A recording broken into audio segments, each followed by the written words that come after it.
Bene, buongiorno a tutti. Direi che possiamo cominciare. Benvenuti a questa prima giornata formativa organizzata nell'ambito del within the European ISACC project involving Italy, Albania, and Montenegro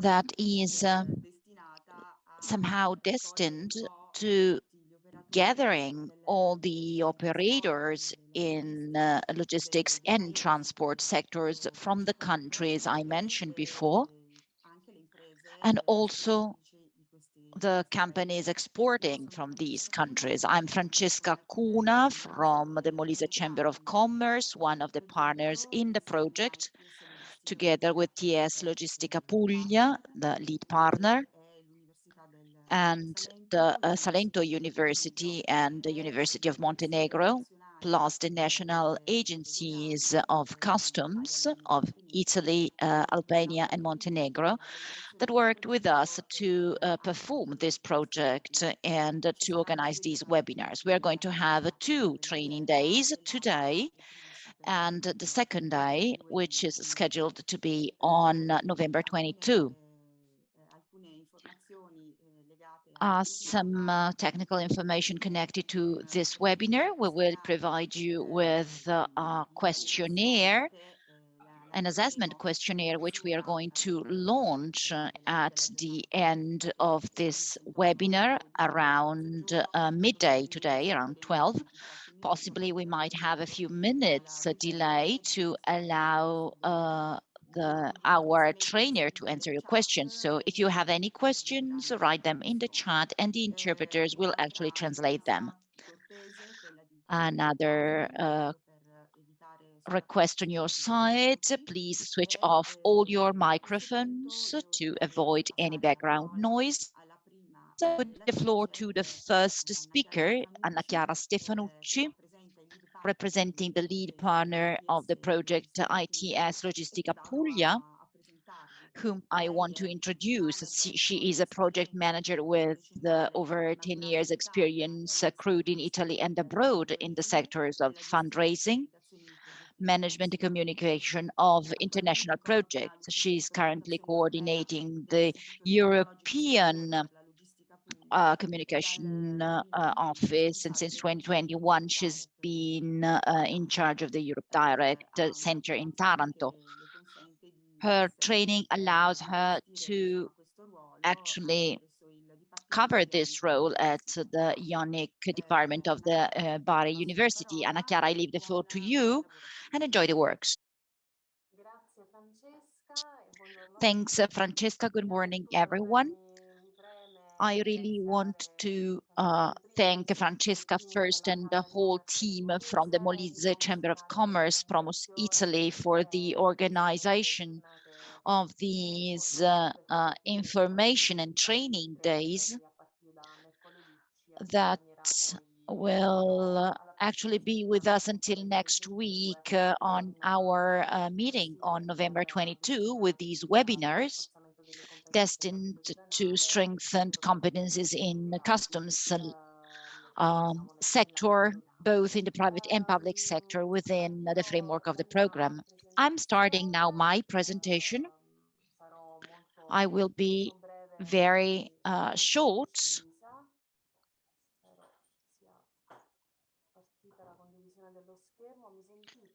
Can you hear me and can you see my slides? Can you hear me? I can hear you. Yes, okay, sorry. My computer had somehow stopped. Okay, as Francesca was saying, I work in ITS Logistica Puglia, the lead partner of the ISACC project. That is the project within which today's activity is integrated. Just a few words on ITS Logistica Puglia. ITS is part of the ITS system, this segment of tertiary education, non-university, so vocational education in Italy. It was born in 2015, and it promotes specialization courses within the field of sustainable mobility, the management of infrastructures, infomobility, logistics, and it issues technical higher degrees, fifth level equivalent. That is, they are short educational processes with a very strong verticalization as regards transports and logistics, which is also guaranteed by our internal structure because we are a foundation. So on one side, we have the participation of public and academic entities, particularly the Bari University and the Polytechnic of Bari, that also provide us with trainers. And on the other, we have a number of private parties and companies working with us, with which we do talk to meet the requirements of our own courses, and that also provide most of our own trainers. As regards our own activities, they are also characterized for a strong focus on European projects in general, both through mobility, transnational activities for teachers, students, and staff, and through dissemination processes of the programs we have to do with through our center in Taranto, and also through research and development activities, capacity building activities that include a number of projects we do manage, including the ISACC project. ISACC is a project that was approved within the Italia-Albania-Montenegro project, specifically in the call for targeted projects in 2020.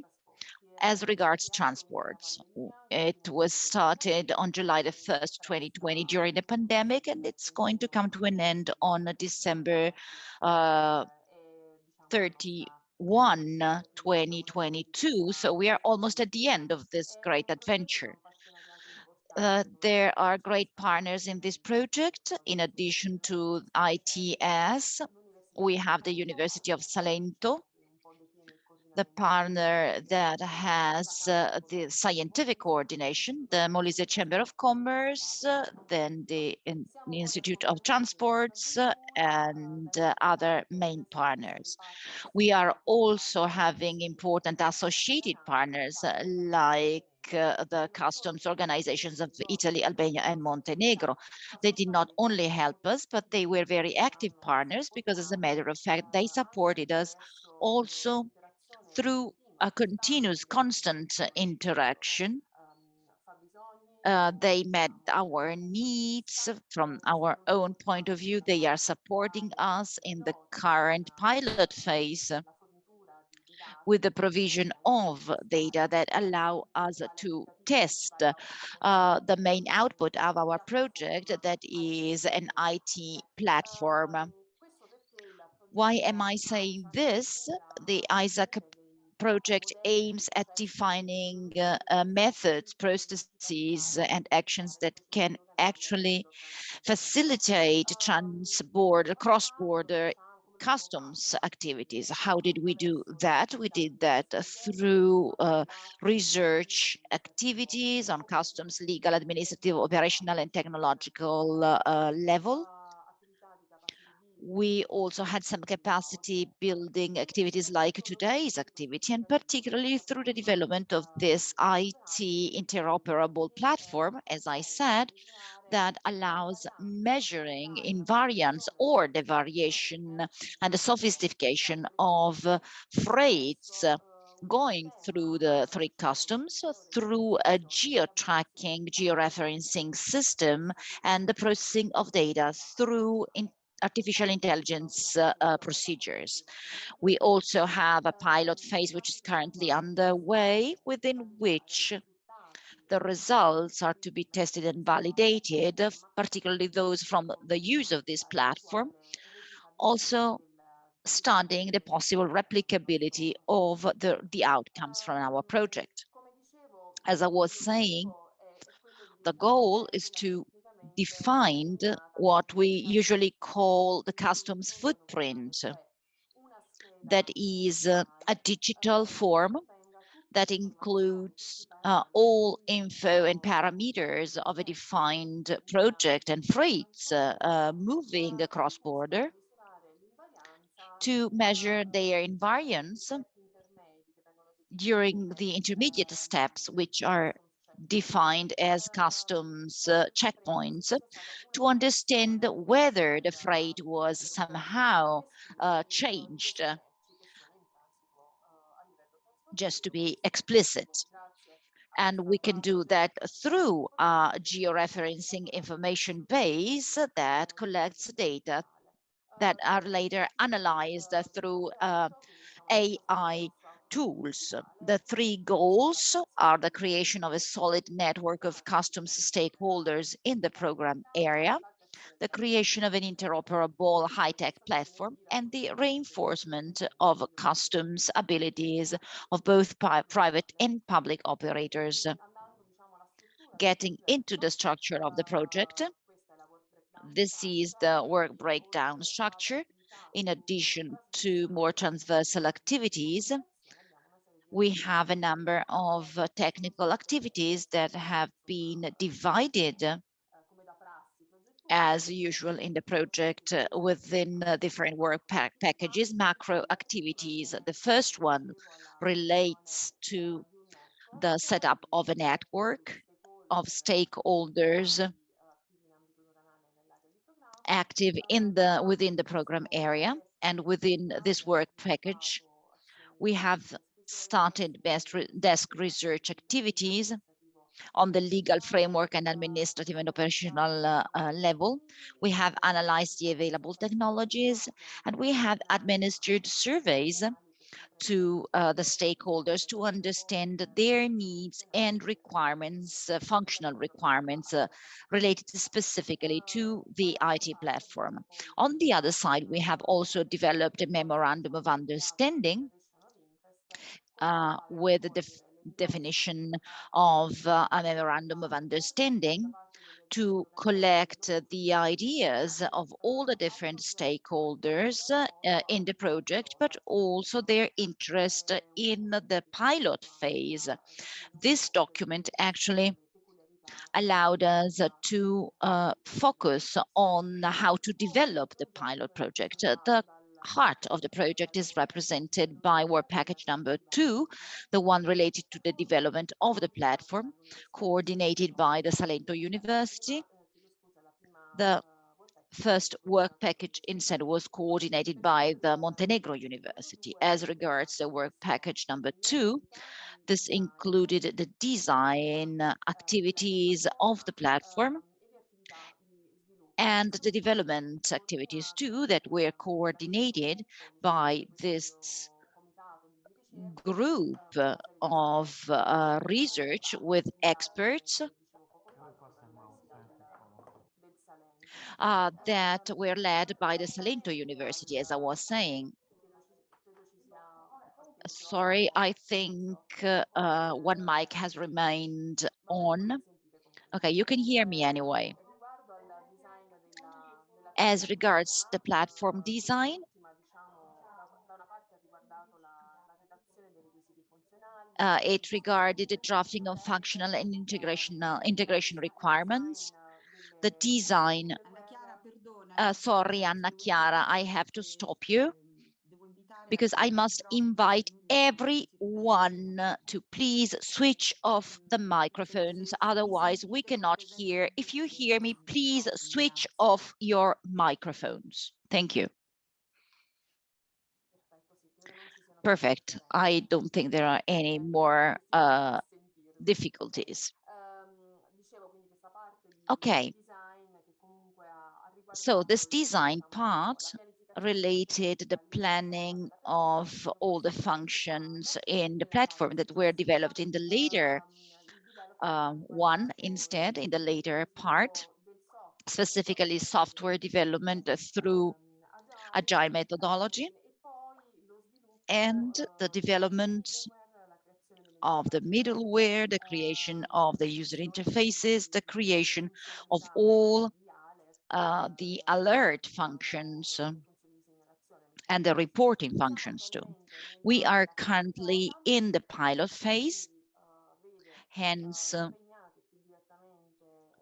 more directly the 3 customs agencies are involved. On one side specifically, we have identified the pilot sites, and our function as partners was focused on Bari, Milazzo, and other harbor areas, coordinating them.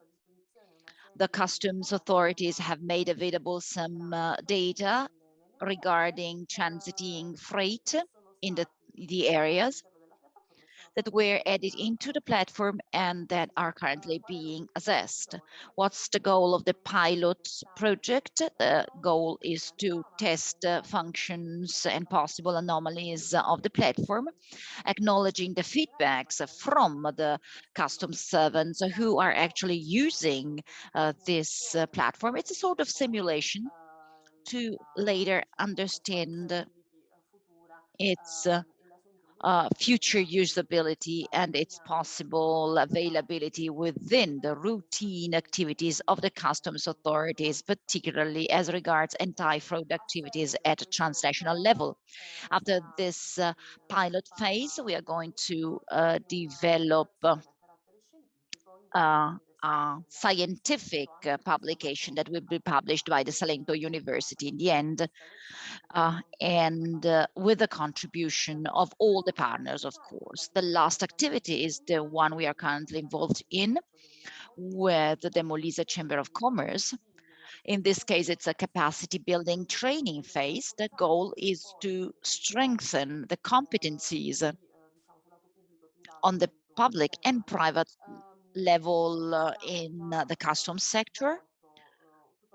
We have already performed a number of preparatory steps to create a group of experts with the expression of all the partners to define the contents of these training activities. We have then mapped the operators in the territory to involve them within all these actions. And we then had the whole technical part related to the setup of the platform with the definition of the training processes. The first action was realized last Wednesday, November 16. It was destined to the customs servants who were actually informed about trainings and functions, who were trained about the functions of the platform. Today, instead, we are having the first of the 2 meetings for private operators. The next meeting on November 22 will be on risk management procedures and the environment of safety and security in the customs field. With this, I have finished this overview of the ISACC project. I hope I could be clear. If you have any questions, I'm ready, of course. I now leave the floor to Francesca. Thank you very much, Anna Chiara. And I also would like to thank Promos for the coordination. I would like to thank Promos Italia and also the National Agency for the Internationalization, giving us a possibility to organize this online meeting. And I also would like to thank Ms. Cristina Piangatello, that I will introduce you in a minute,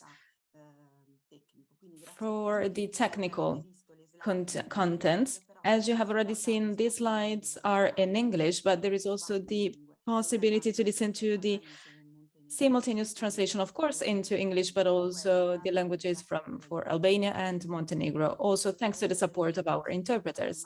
And of course, if you wanted to ask us some questions, feel free to write them in the chat box, and Ms. Piangatello will provide you with a specific answer during the presentation, let's say halfway in the presentation, but also at the end of our webinar. And some extra questions that will not be answered in the interest of time will anyway receive an answer by email, thanks for the operator asking that question. So it took us some more minutes because of technical issues in order to start the webinar today. So I suppose that we will conclude some minutes after midday. Anyway, I'm going to give the floor right now to Ms. Piangatello in order to proceed with our webinar to talk about the most specific contents of our meeting. She's an expert in international trade. She has license, a degree in right, and she is an expert of international transports and deliveries, international transport for fashion and machineries. She's also an expert and a trainer when it comes to import-export contents, but also logistic and transport. So Cristina, you have the floor now, and I wish you all fruitful proceedings. Thank you very much, Francesca. Good morning, everyone.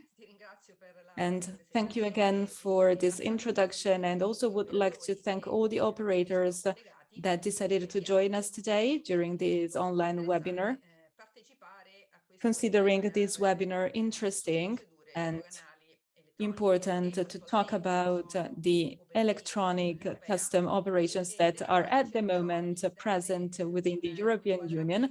And I would like to provide you with a general overview concerning the rules and regulations, but also concerning an historical approach, and also would like to sum up the actual operations. So for a couple of hours, probably a little bit less, we will try to understand actually that during the webinar so that we will not be too late. But anyway, I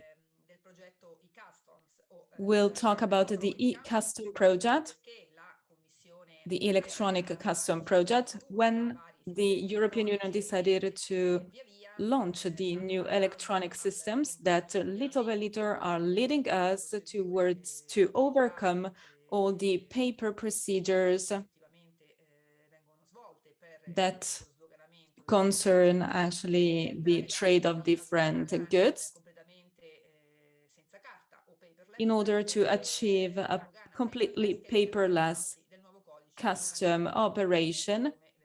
And we will also talk about the Union Custom Code as a key element of actions to modernize the EU customs.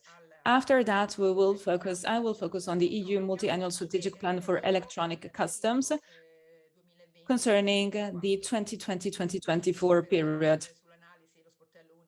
We will then focus the EU single window as a tool in order to streamline the exchanges among different custom operators, and also a tool that should provide the different parties with specific information, and also the possibility to exchange documents and certificates thanks to one single custom, and also the possibility to meet all the different administrational criteria to streamline and ease the transport of different goods.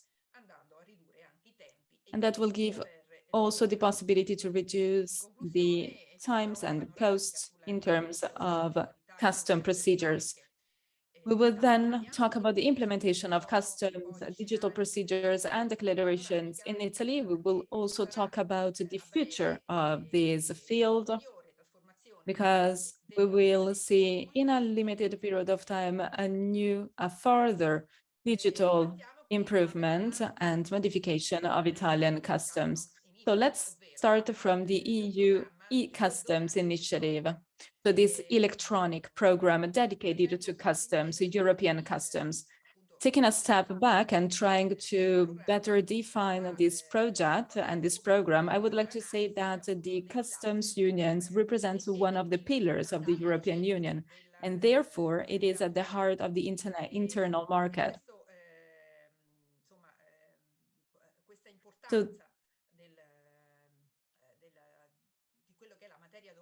So the customs union is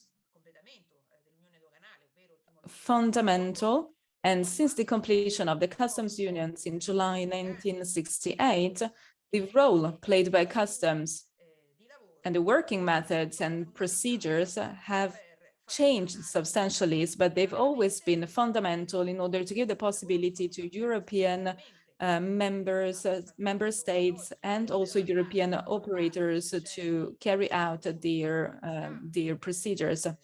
Of course, over the years, the situation has changed in order to face the new business models, the rapid change in technologies, and also to face some security threats, for example, when it comes to goods and also when it comes to citizens,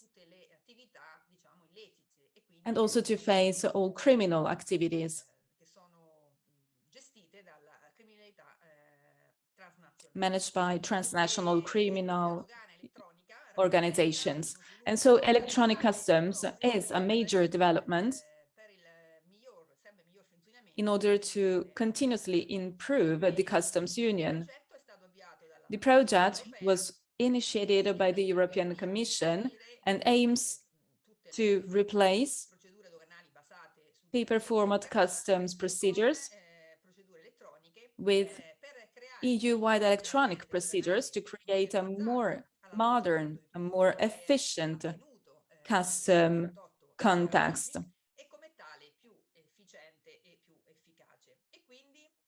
Therefore,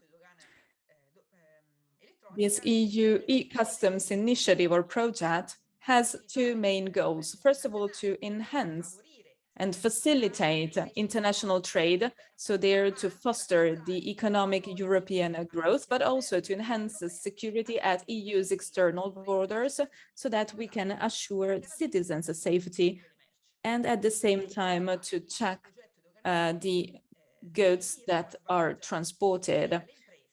As such, it benefits both businesses and European citizens. Member states have always been encouraged to invest in IT programs dedicated to customs that are at the heart of this general process concerning the digitalization of customs procedures. Over the last 20 years, paper format customs procedures have been gradually replaced by electronic ones in order to improve the competitiveness of European businesses, but at the same time to provide the customs authorities the possibility to carry out safety and security checks in a faster way. And we have already mentioned, of course, those safety and security checks. So this gradual replacement of paper format procedures with electronic procedures started back in 1997 when the new computerized transit system was launched in the European Union.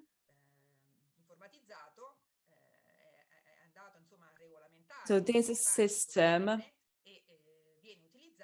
controlled and normalized the normal transition and transit of goods within the European Union,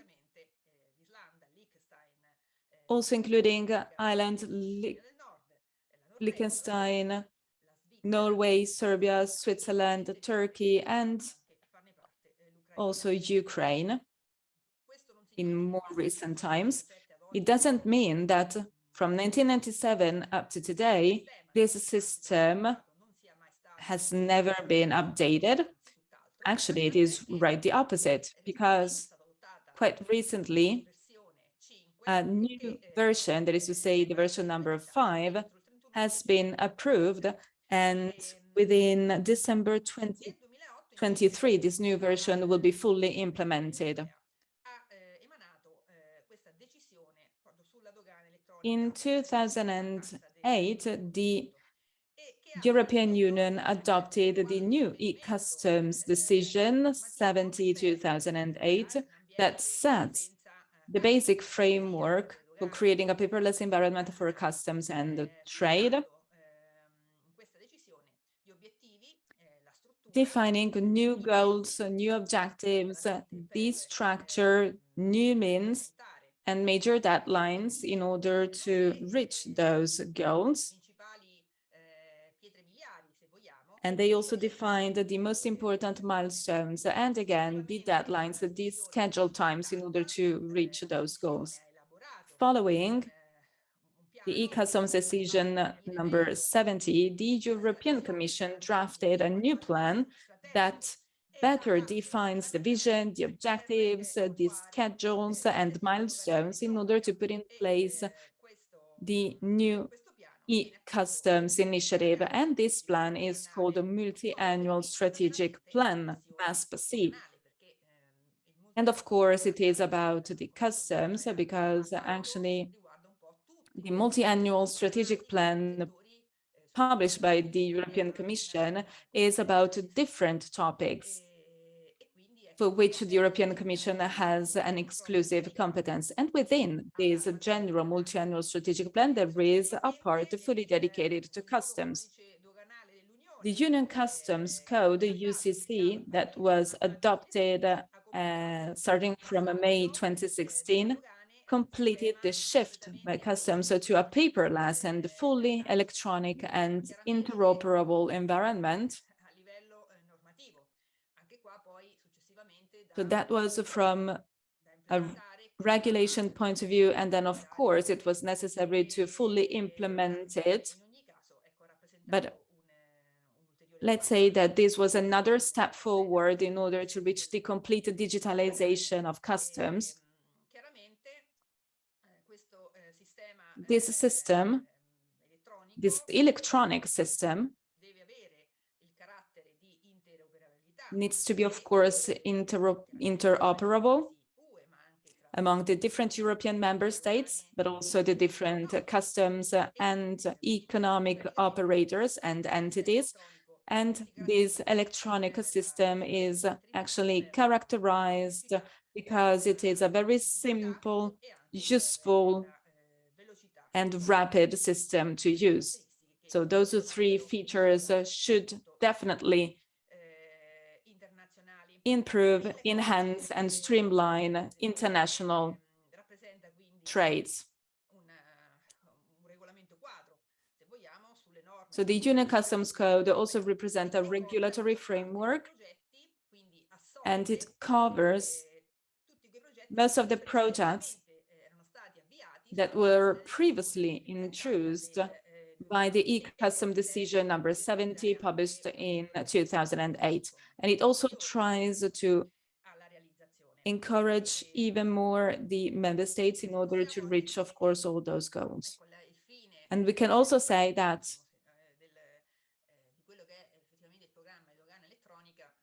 the main goal of the e-customs project is to create the EU single window, and we should progressively, gradually get to the implementation of the EU single window according to the schedule provided for by the European Commission.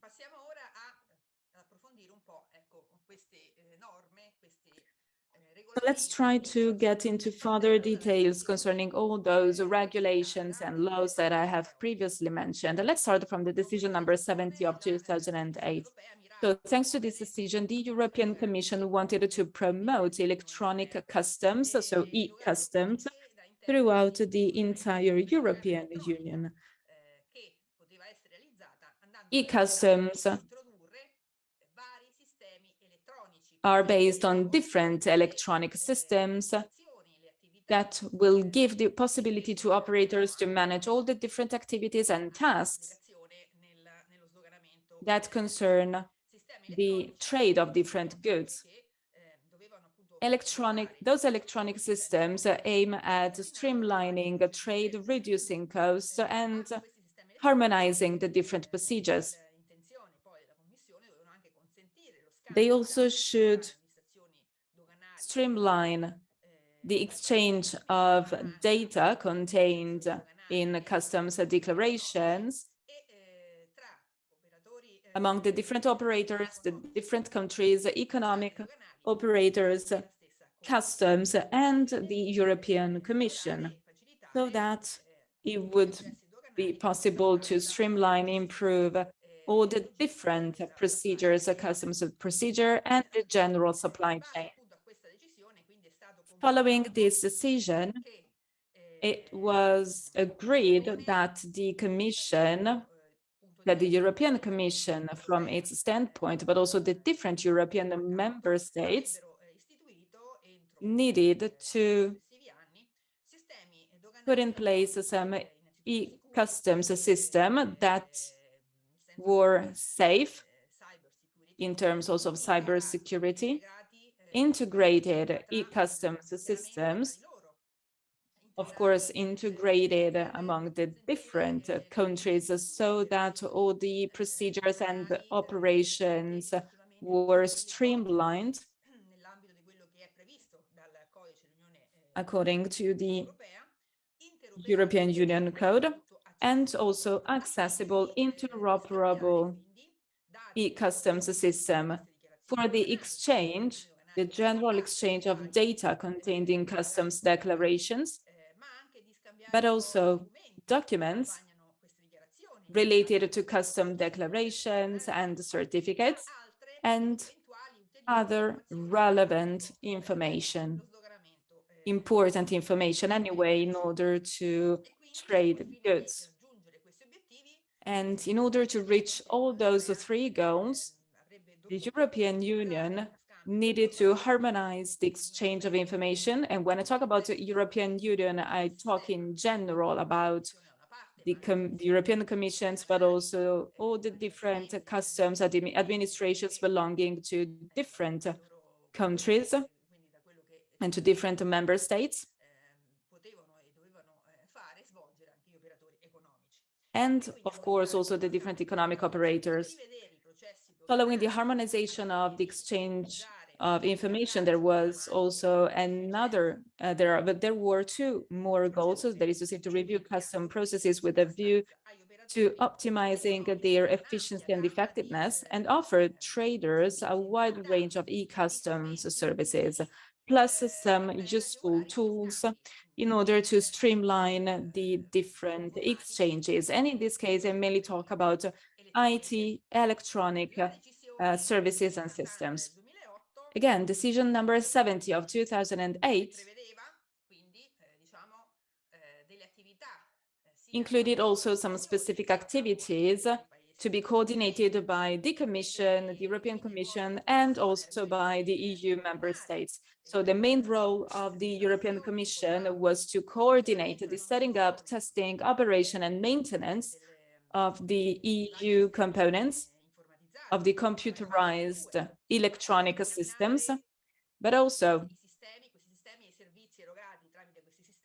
to coordinate the systems and services set out in these proposals with other projects concerning, again, e-government services, so other electronic services made available by the different European administration services and authorities, but also local and national authorities.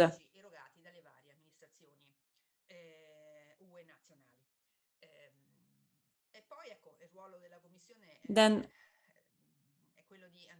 the European Commission also needs to coordinate and manage the parallel development of national and European elements in order to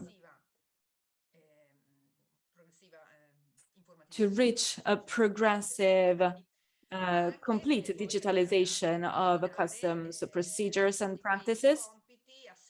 Moreover, the Commission needed to complete all the tasks allocated to under a multi-annual strategic plan,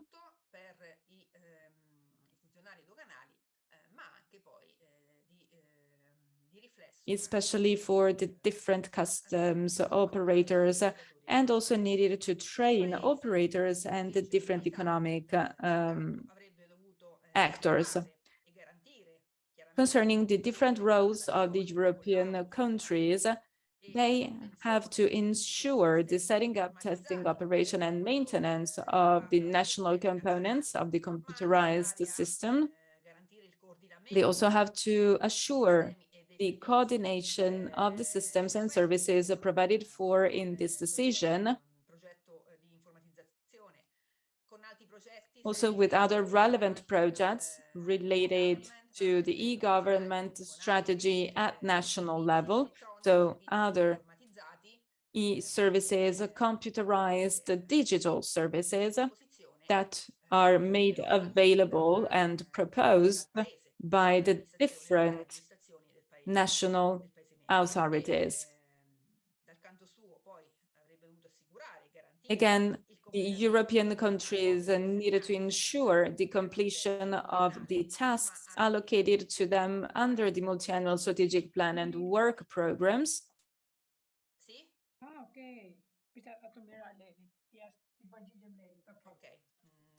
So I kindly invite you all to turn off your mics, please. Then to ensure the promotion and implementation at national level, of e-customs services, also with all the other procedures linked to the single window initiative, and then once again to train the different customs operators and officials. And then in a different way, also to promote the new computerized digital services linked to customs and promote them to the different economic operators, propose them to the different economic operators. So this is just a summary concerning all the main points of the decision number 70 of 2008 in order to streamline the adoption of the e-customs system. And this is, of course, the entire list of all the goals and objectives of the European Commission, of the European countries, in order to reduce the organizational costs, but also the costs related to the adoption, implementation of those informatic systems, but also the joint control of the different trades. And this is definitely possible only thanks to a completely digital procedure and also a harmonized procedure from a European point of view. And then there are also some other goals or benefits, to be more precise, concerning the customs administration, not only the local, national one, but also the European one. Because thanks to this new digital system, it is possible to adopt same national, custom, international taxes in order to assure a more rapid exchange of information concerning traded goods at an international level, but also to assure an ongoing communication and information flow among the different customs and economic operators.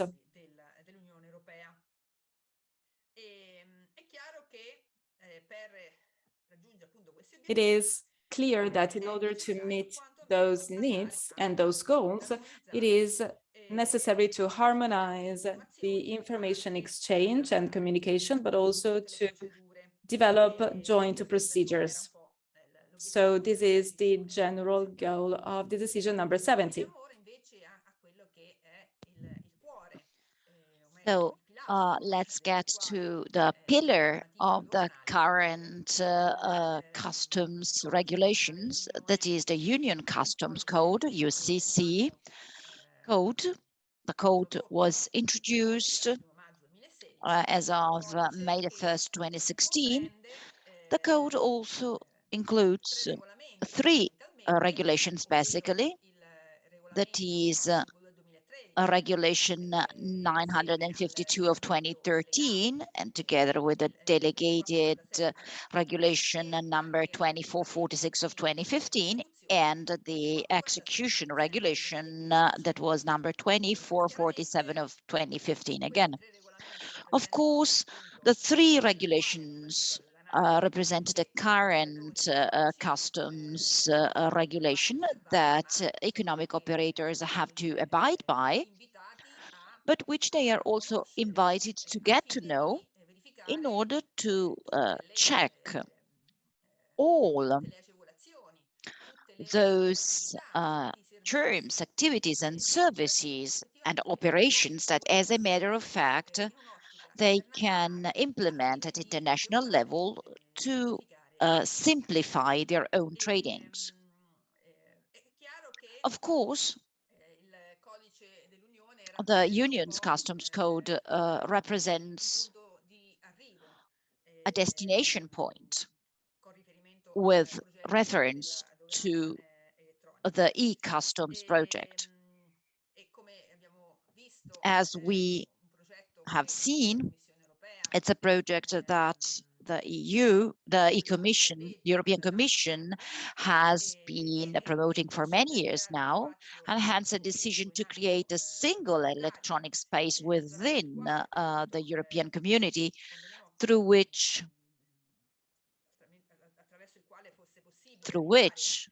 it is possible to somehow neutralize all those operating missing points connected to a quite an almost national management of customs services, and also to allow the customs authorities to operate in a harmonized, unique way. Well, that is not a recent, a new goal for the European Union, but actually it dates back to 2008, not only with law number 70, but also with the implementation of the regulation of 2008, regulation number 450, which is also called the modernized customs code. It was, however, never implemented, and its provisions have remained unattended. Later on, it was repealed, and in 2013, with regulation 952, the European Commission tried again, and this time they were successful. So the Union Customs Code is actually a key factor to realize all these modernization activities of the EU customs.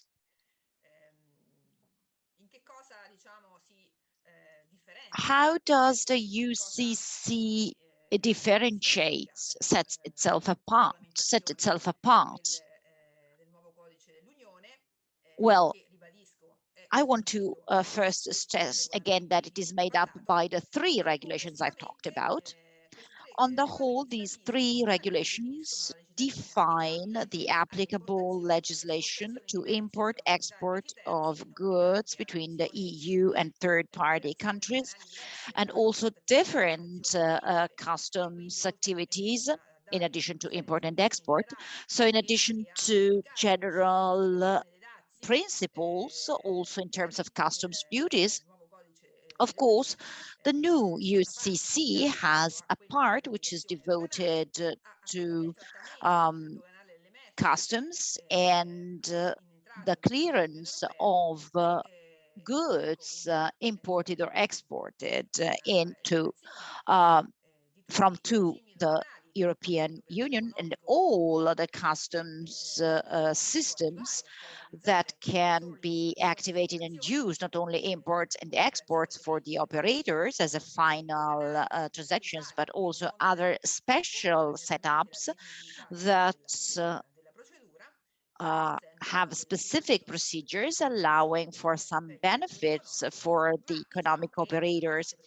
However, a major part of the regulation, the code, intended as the sum of these three regulations is given by the part related to the IT transformation of customs activities.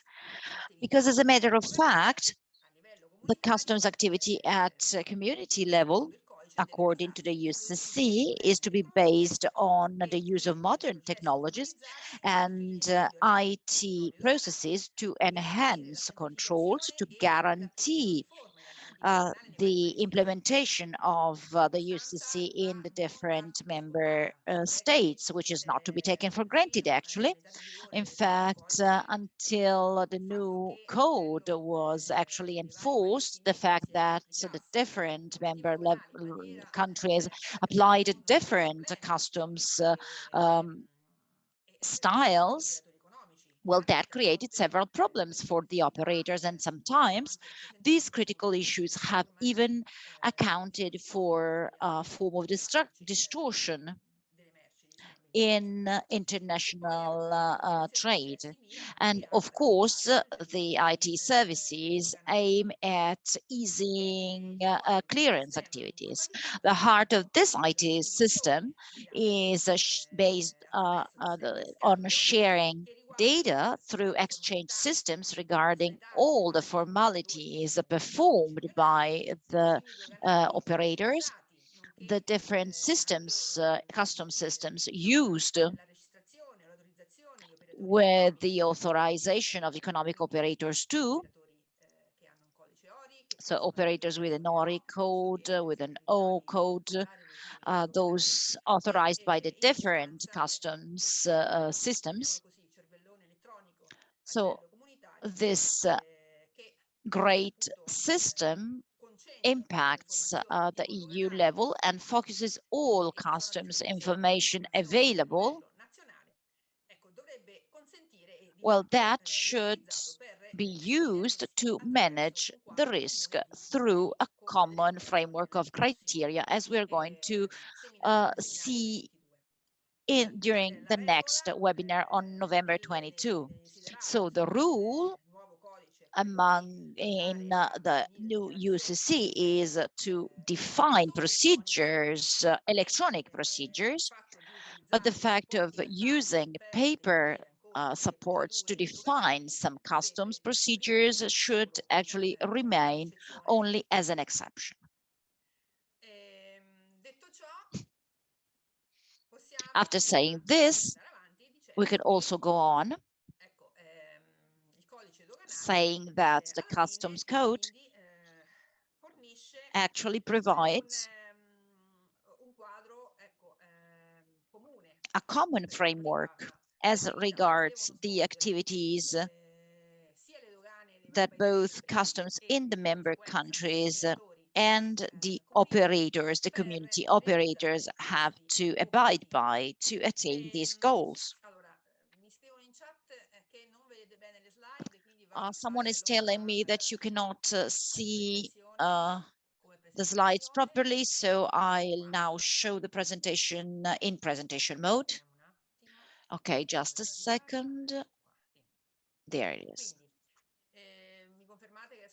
Can you confirm that you can see better now? Because otherwise I cannot do anything. Well, no, Cristina, as a matter of fact, well, I'm sharing my screen, but it's no full screen. I can see that properly, even though someone says that the slides cannot be seen properly. Okay, no, just a second. You do not see the full screen. No, actually not.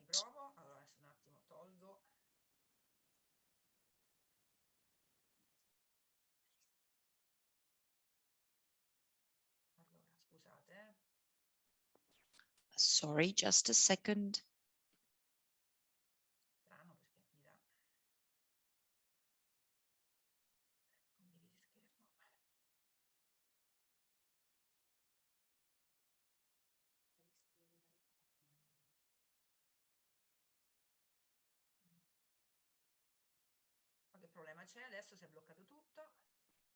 Everything has stopped now, so it was much better if I didn't touch anything. Okay, I'll try again, sorry.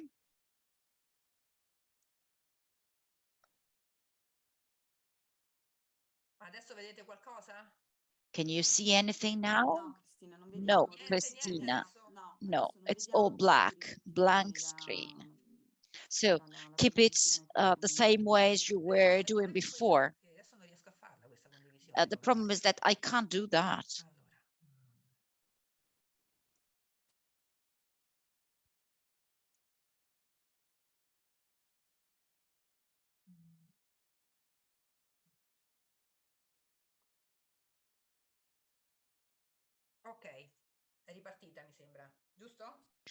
There we have it.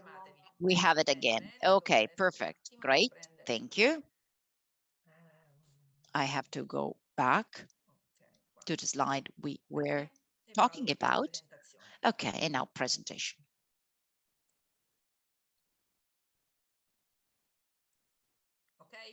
Okay, isn't fine now? Cristina, it's fine. Go on. Okay. After saying this, let's have a look at the goals of the UCC. First, the UCC has the goal to offer greater legal certainty, hence offer uniformity for the businesses and increase clarity and uniformity in the implementation for all the customs officials. Complete the shift from a paperless, based to a paperless customs environment, reinforce swifter customs procedures, particularly for those economic operators who are believed to be compliant and trustworthy, the so-called AEO, authorized economic operators, and hence the competitiveness of European businesses, and therefore also fostering the goals within the EU strategy, which is actually not only linked to customs, but in general the EU strategy for growth and jobs. Because for the European Commission, growing jobs within the Union is to be done through a potentiation of customs and through them becoming IT-based. The goal of the UCC is, of course, to protect, making checks in the field of safety and security as regards the goods transiting or moving from the outside into the EU or vice versa, in order to detect all those goods that might not be legal or compliant with the EU regulations, hence risky than not so much for the economic operators, but for the very citizens. So, last goal is to safeguard, last but not least, of course, safeguard the financial and economic interests of the European Union and the different member states, in addition to re-stressing the safety and security of citizens. So the UCC has the goal of being simple, useful, and swift, quick, to rationalize and simplify the customs activities, to clarify regulations like those of related, for instance, to filing documents or special systems, collecting uniformly most of the norms that have an impact on the customs activities within a single package, a single code, within a single legal framework. However, also providing not only a framework, but also some implementation, specific implementation rules, which all customs authorities and countries have to abide by to attain this rationalization simplification goal. This defines the requisites that data must have as regards all customs activities, files and documents before the goods get into the European Union or vice versa out of the European Union. This model data for the customs activities has been designed and adopted in line with the international standards. Because let's not forget that the EU customs regulations and that of the different foreign markets part of the WTO are aligned as regards the definitions, rules, and decisions of the World Customs Associations, that is the specific body within the WTO.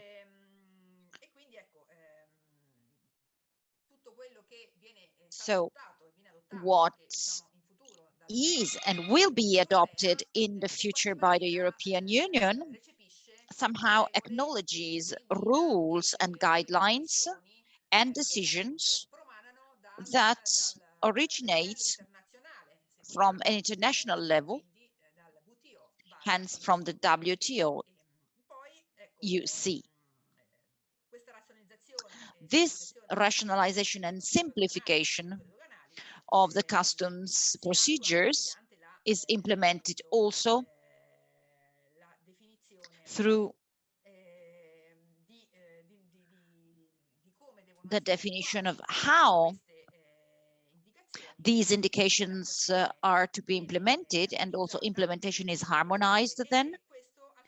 And this in order to refer to the customs regulations applied to each EU member state, to one single legal framework in terms of general principles, but also in terms of implementation norms.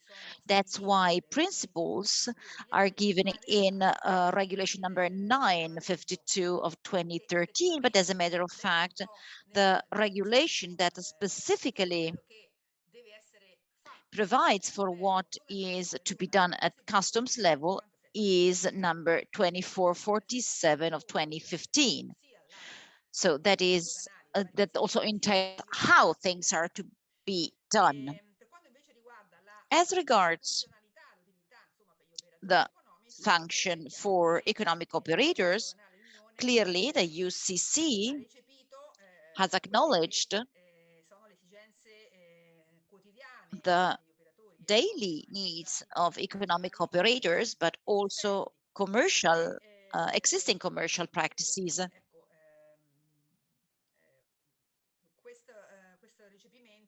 So this acknowledgement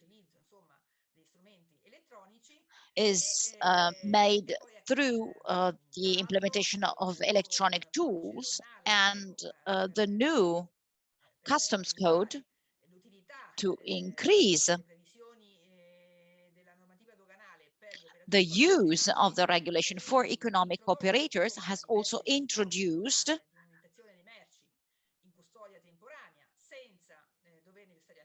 the possibility of making slicker transits with new forms. And this, of course, also to extinguish where the old systems. It also introduces modern systems and modern procedures like centralized clearance, but that's not the only one. This allows providing higher uniformity to businesses substantially, and also more guarantees that actually the USCC is applied uniformly throughout the whole European Union.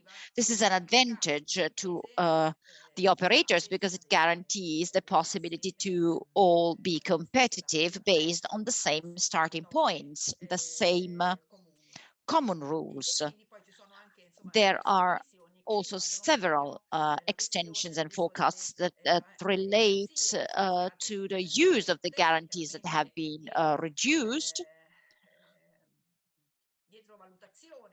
Of course, after an assessment of the economic operator as reliable, and for sure, the cut on customs guarantees allows for a better operability to economic operators too. In addition, the administrative fees are also reduced for all those economic operators who are already certified. Hence, they are compliant with all the customs standards, and thus they have already obtained the AEO certification. As such, they can access simplified operations, and they can also activate procedures, dedicated procedures, which cannot be activated by other operators who have no AEO certification. As regards the speed, clearly we are talking about speed in clearing goods through the customs. It's speed in the exchange of goods, transport and delivery of goods from a material point of view, but also from an intangible point of view. Particularly, we mean quick filing of all the documents submitted by the operators through dedicated IT systems. As regards the goal of the transition to a totally paperless customs systems, clearly,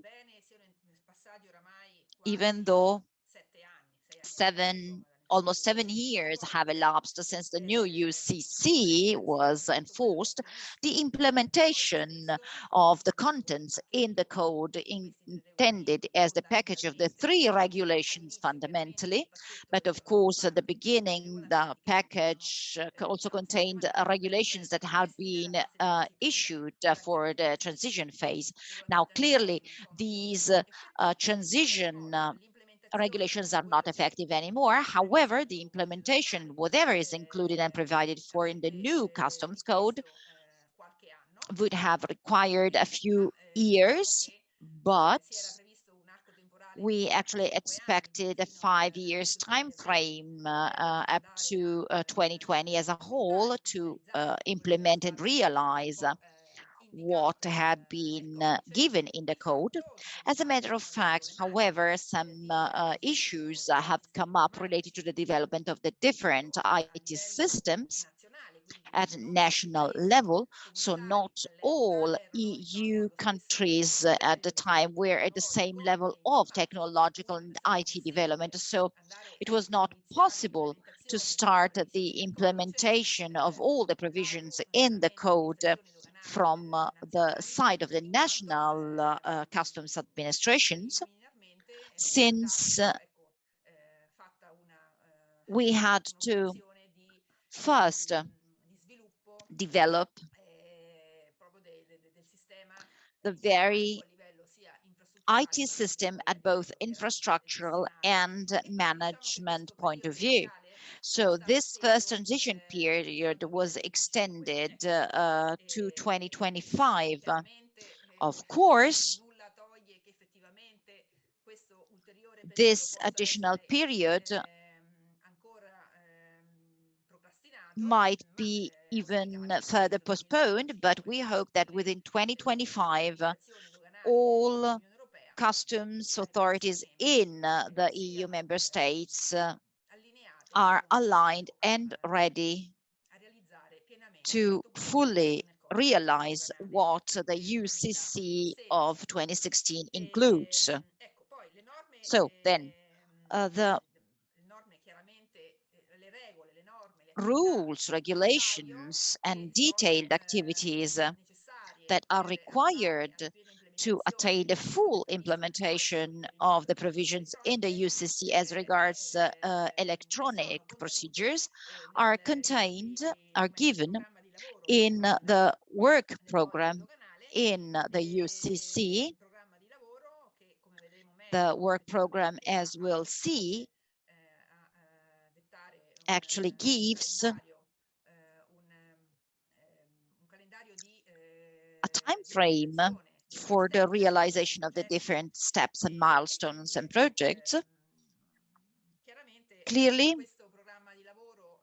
this work program for the customs to realize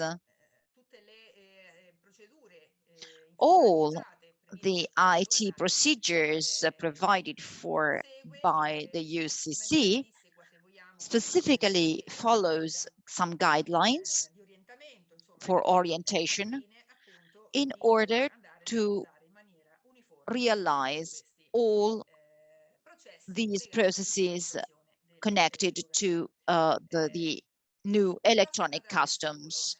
What's going to happen in the future as regards the implementation of the UCC? Of course, I see that it was issued in 2016, almost 7 years have elapsed.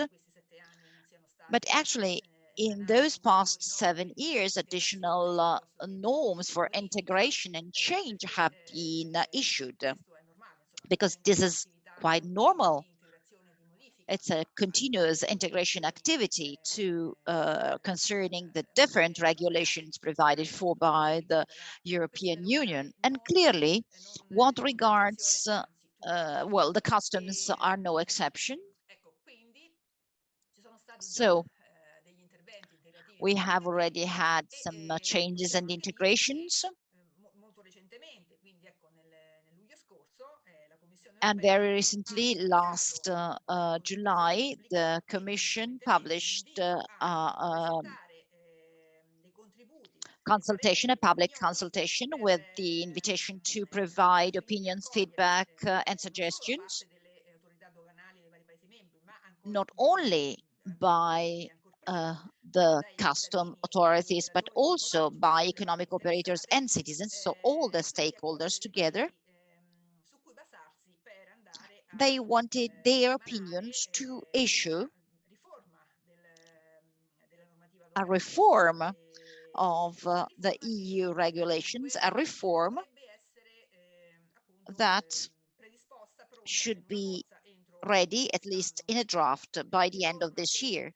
The reform should also have an even more important impact on the safety and security of the goods traded on the single market, on the safety and security requirements in all sectors that refer to the specific EU regulation, and on the supply chains at national, regional, and global levels too. Substantially, the aim would be to manage in a different way compared to what was in the past,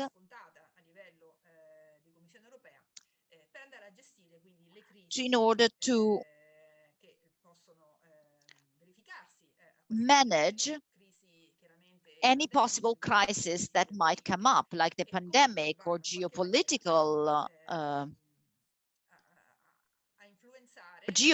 crisis, because this could actually have an impact on international trade, but also safety and security in general, in terms of the integrity of the European Union at economic, social, territorial level, but particularly in terms of the citizens' security and safety. As a matter of fact, this proposed reform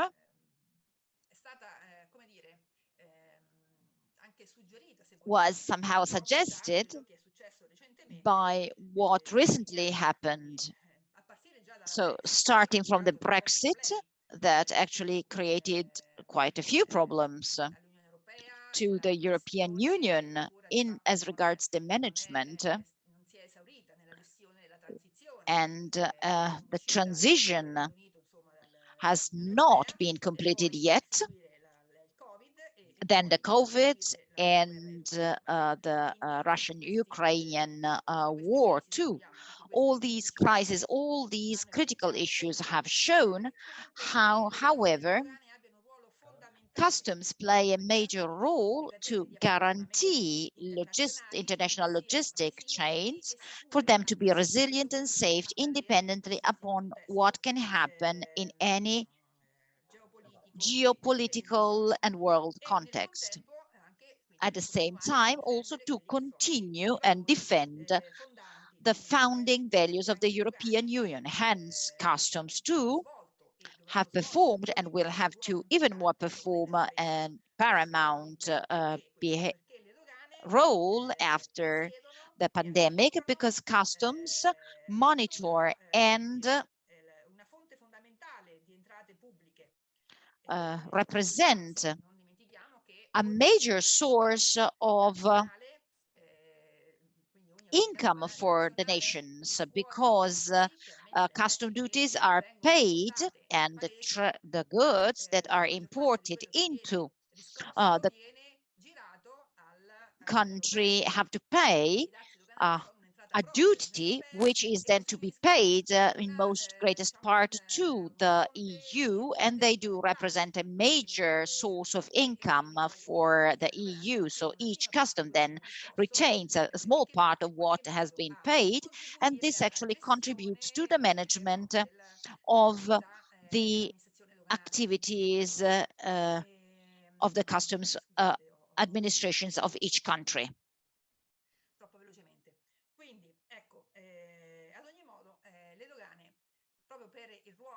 So the customs,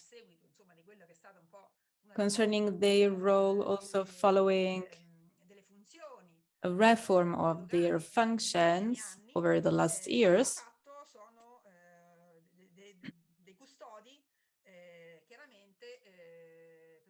right now are in charge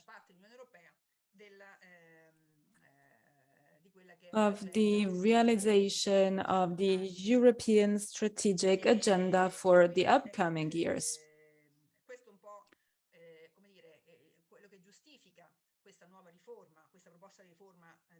So this is also what justifies this new reform, the customs regulation. Then, as we said before, The innovation part included in the previous code still needs to be implemented, but of course, with this reform, we don't want to stop that implementation phase, but we start looking at the future. So we are going to start from the complete implementation of all the digital IT procedures in a very near future, also in order to face upcoming challenges, emerging challenges, and of course, new challenges concerning the supply chain.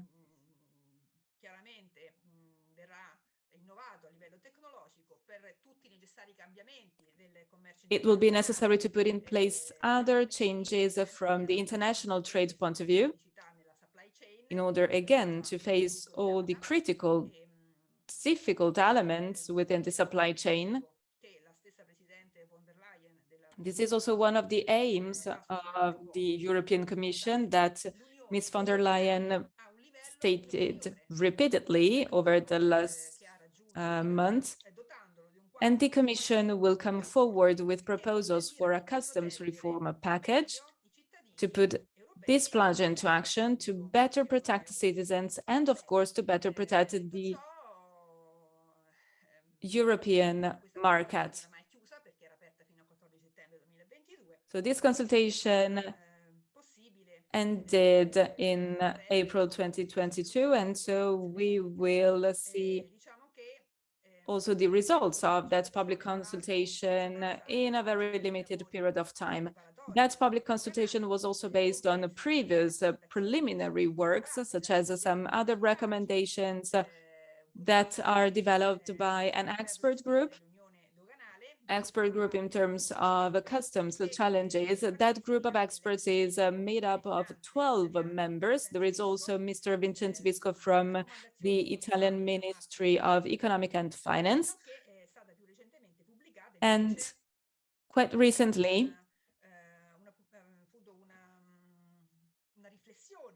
a new document concerning the future of customs were published. That document has a time reference going from 2020 to 2040, and it was published by the European Commission as part of a project in collaboration with the TaxSud organization, an organization in charge of taxation and customs, so concerning fiscal aspects, but also customs concerning the European Union. And all those info are also available on the TaxSud website. Let's now have a look at the multi-annual strategic plan. And let's focus, of course, on the customs aspect. Also, from this standpoint, the COVID-19 crisis and also the crisis created by other previous economic elements, financial elements, such as Brexit, for example. And then this situation was made even worse by COVID from an international and European, but also national point of view. Anyway, COVID represented also a destabilization element, an extra destabilization element.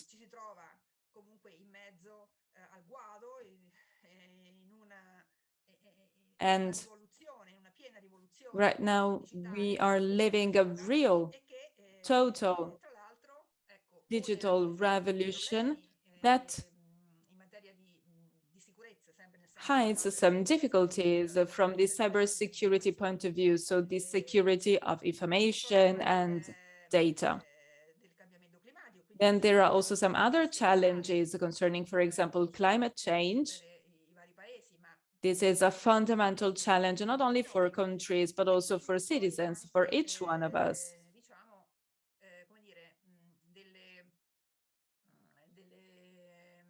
Moreover,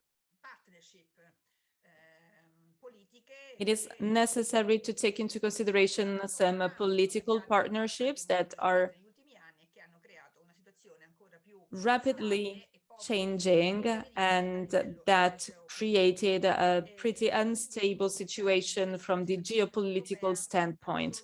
So within this complex and difficult context, the European Union needs custom policies protecting trade, protecting the citizens, and also protecting the European financial resources that may be allocated where they are the most necessary. And it is also necessary to strengthen this European single market and to create the best opportunities for all the different economic operators.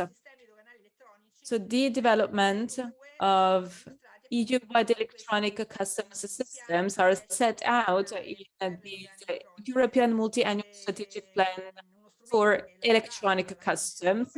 This tool was created by the European Commission in partnership with member states to ensure the effective management and coordination of all activities and tasks necessary and related to ongoing and future e-customs IT projects in order to have a harmonized situation when it comes to those future projects.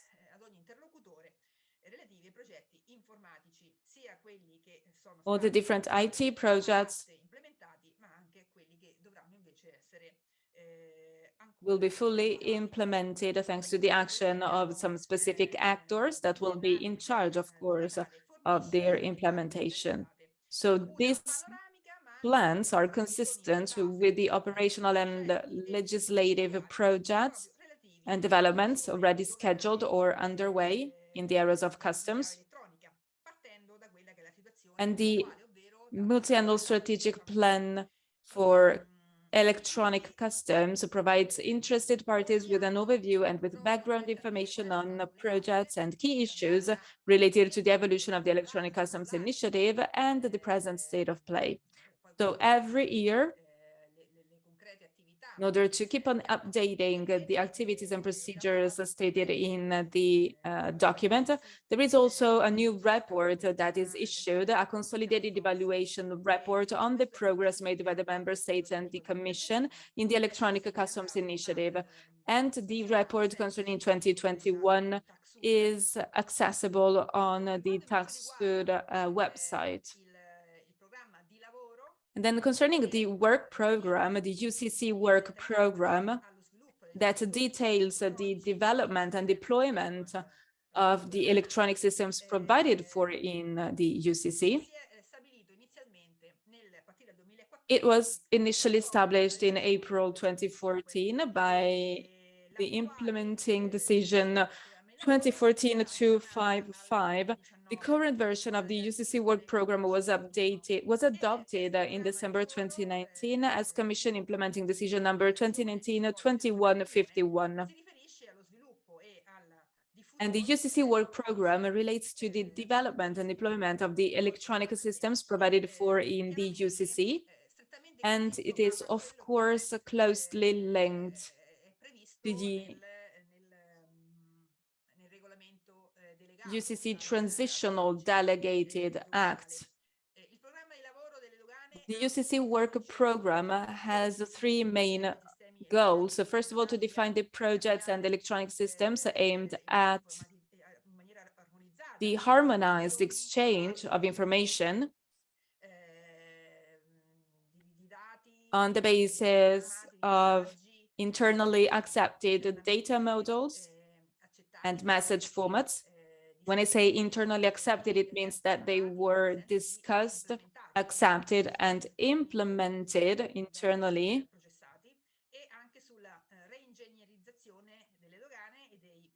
The work program also defines systems aimed at the re-engineering of customs and customs-related processes to enhance their efficiency, effectiveness, and uniform application and reducing compliance costs. Because for the single economic operator, the compliance with some specific customs standards represent a cost. And then another goal is to define and offer to economic operators a wide range of electronic customs services for them to be able to interact in the same way with the customs authorities of any member state, but also to interact on a daily basis with economic trade operators, and of course to offer services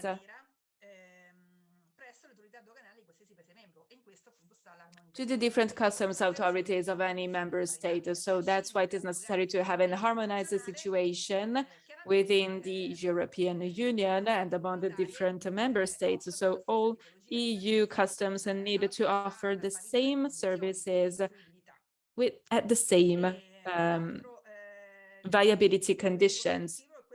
Second goal is to set out an extensive plan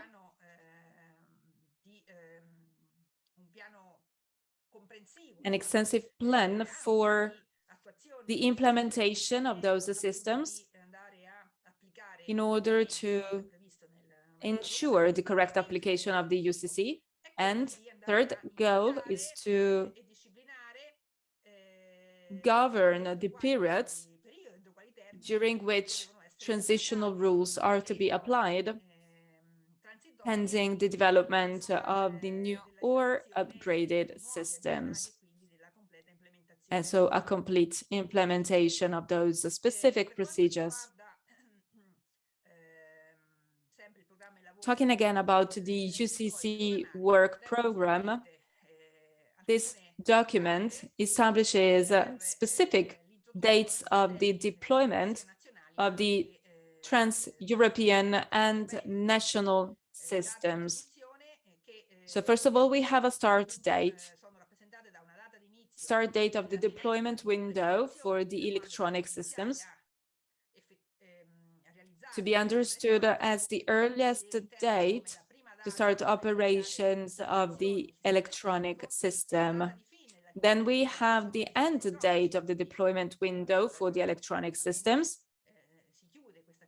to be understood as the latest date by which these systems need to be operated by all member states and therefore used by all economic operators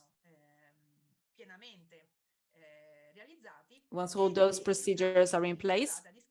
And then we have the end date of the validity of the transitional measures. So the deadline for the adoption and usage of the new system. Let's have a look right now at the 17 UCC electronic systems of the UCC work program.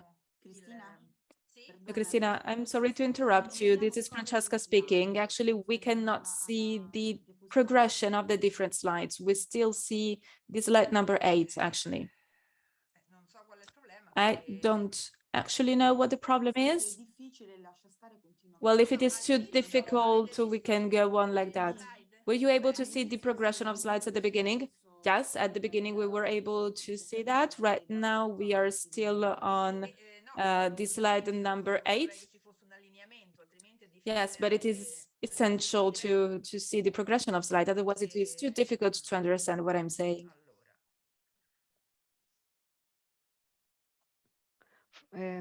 Cristina, ti confermo che si vede. So, Cristina, just to confirm that we are on the slide number 8 right now.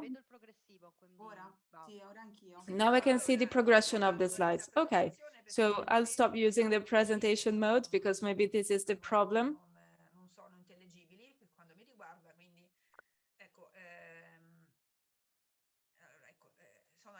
So this is the slide I was talking about. Okay, now we can see it. Thank you very much, Cristina.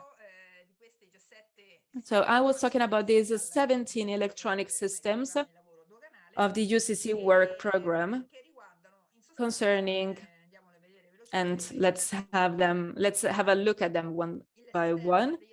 First of all, the UCC registered exporter system. This is a project that is called REX, again, Registered Exporter System, aiming at creating a system providing updated and complete information concerning a registered exporter within the European Union, but also within third countries exporting their goods towards the European Union on the basis of some specific agreements. And then we have the UCC binding tariff information, BTI, a system aiming at providing an update of the existing trans-European project, also concerning the different rules and regulations about the tariff information provided by the different customs authorities in the different member states. So the final goal is to share all those information among the different European member states. And then we have the UCC customs decisions.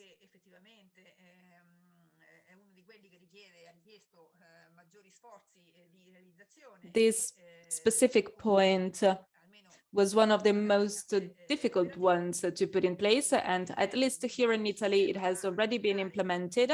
The goal of this point is to harmonize the different systems concerning the specific customs request from the different operators. So we're talking about declarations, certifications, and so on and so forth, in order to harmonize the procedures within the entire European Union. So it is necessary to put in place, implement, and respect all the same rules and regulations. And then the direct trader access to the European information system, that is to say point number 4, which is also called the uniform user management and digital signature. So right now there is one unique portal to which all the different economic operators can have access. Of course, all the operators that have a specific authorization in order to access that platform, and the authorization must be released by the customs authorities, and it is also necessary to use the digital signature in order to access that platform. And then the UCC authorized economic operators upgrade, so the possibility to manage the procedure concerning the release of this certification in a digital way. UCC economic operator registration and identification system upgrade. So this is the second phase of the EORI process, identifying every single economic operator within the European Union that take parts into international trade operations and having importance from the customs point of view.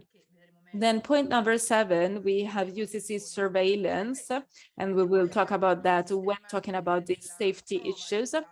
Then point number 8, UCC proof of union status. And then point number 9, UCC new computerized transit system upgrade, I have already talked about. Point number 10, sorry, UCC automated expert system. So the electronic export system. And then point 11, UCC information sheets for special procedures. So the extra procedures and documents that are maybe necessary in order to receive some approval for special operations. And then the UCC special procedures, also the general system managing those special procedures. And then another upgrade, point 14, that is to say UCC national import systems upgrade. Also in this case, Italy have been among the first countries implementing this upgrade.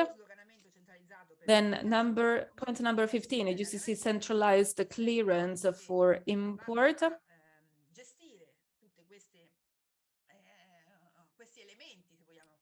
And then the UCC guarantee management to manage all the activities linked to customs activities. And then point number 17, UCC import control system upgrade. In the following slides, you can see the state of the art, so the actual situation concerning the implementation of those different electronic systems within the European Union, so we can have an idea of the actual situation in the different countries. And as you can see from the slides, from these charts, we can see that for some of those actions, there is an extension of the transitional period up to 2025 or 2026. And then concerning, again, the implementation of the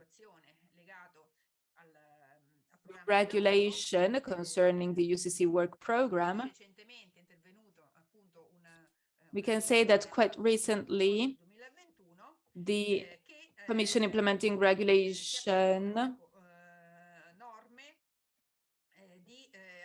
for 1/4 of 2021 defined some technical arrangements for developing, maintaining, and deploying electronic systems for the exchange of information and for the storage of such information under the UCC. And this decision, dated 2021, has an impact on 5 of the 17 UCC electronic systems we have just mentioned. So let's say that it better defines a work program concerning the realization of the custom precision system, the custom decision system, but also concerning the usage of the uniform user management and digital signature system, where operators can request some specific authorizations and certifications. So all those activities are now feasible thanks to this new management system. And there is the digital signature system that gives them the possibility to access that system. Then it also has an impact on the European binding tariff information system, on the economic operator registration and identification system, and on the authorized economic operator system. So all those 5 aspects are part of this new implementation regulation, so that we can get to the complete realization of all the EU countries of the different electronic system and, of course, of their implementations. And then concerning the strategic plan for 2020-2024, as a reference to the taxation and the custom direction, we can say that taxation and customs has an essential role in improving the functioning of the single market.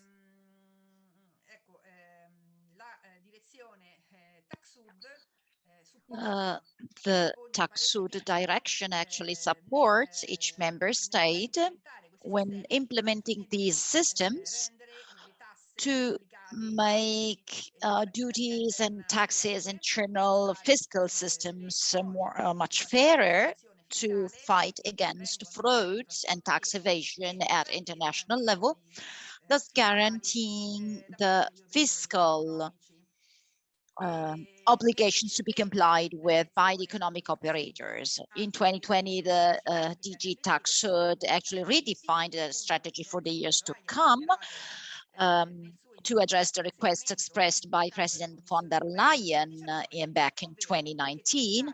That is a tax package for a fair and simple taxation supporting the recovery strategy, an agenda for action to take the customs union to the next level, equipping it with a stronger framework to better protect our citizens and the single market, and an action plan for business taxation for the 21st century, setting out the EU's corporate tax agenda for the years ahead.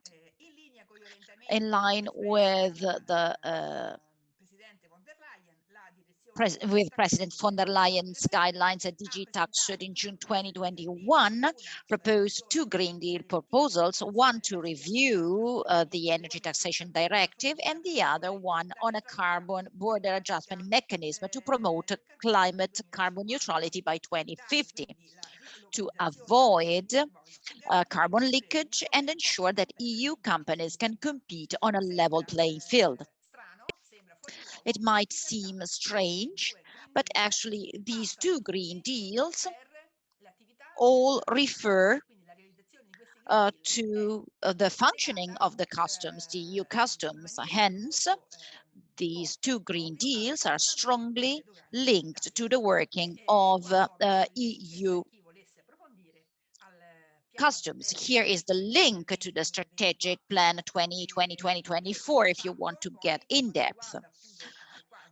Then this is a strategic plan, of course, that regards almost all the activities connected to the European Union and the different goals and settings of the EU. But as regards the taxation and customs direction, it focuses on two specific goals, ensuring the compliance with the regulation, the one dating back to 2016, in force, realizing what is provided for in the UCC, but also adapting that to what is required by the business reality. Hence, the old rules, old because adopted in 2016, have to adapted to the new situation. To realize the specific goal, in 2020, the DG Taxud has presented specific actions to be implemented in the following 5 years, which focus on ensuring protection at our borders, promoting compliance with the rules, and improving the governance of the customs union. Hence, the Taxud's role in the coming years is multifold: keep the legal framework up to date, ensure its correct application, deliver the custom electronic systems on time together with the member states, keeping them updated as regards the needs, the contingent needs, what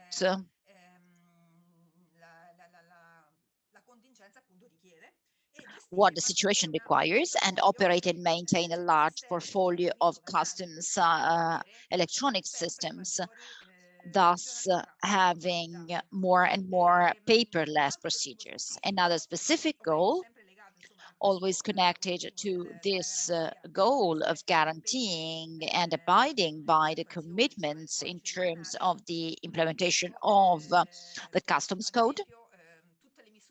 For instance, all the measures related to the common customs tariff, which is the nomenclature of the goods exchanged at international level, associated with the related duties to be paid as provided for by the European Union.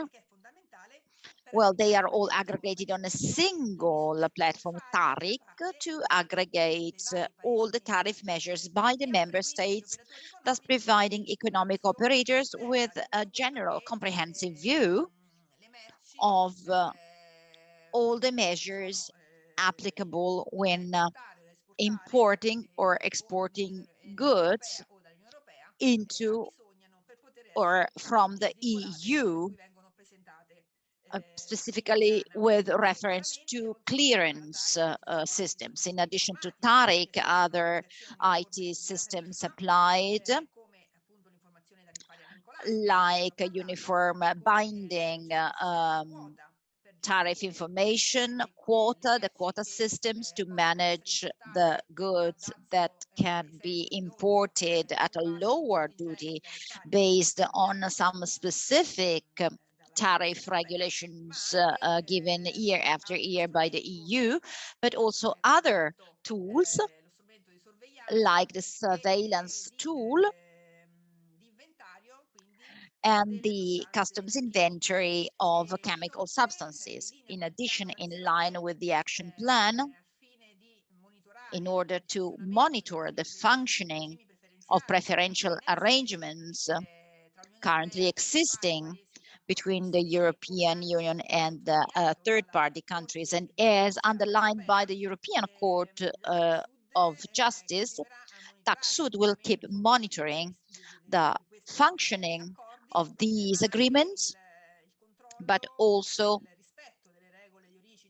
will keep monitoring on all the aspects of them, both to protect the EU's financial interests and also to ensure fair trade between the EU and the third-party member states.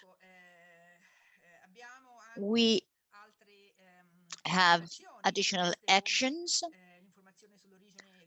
like the binding origin information that allows having an advanced information on the origin of the goods by the customs authorities, but also the authorized economic operator and all the mutual recognition agreements in the different countries, and customs controls, of course.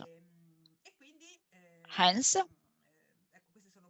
these are the activities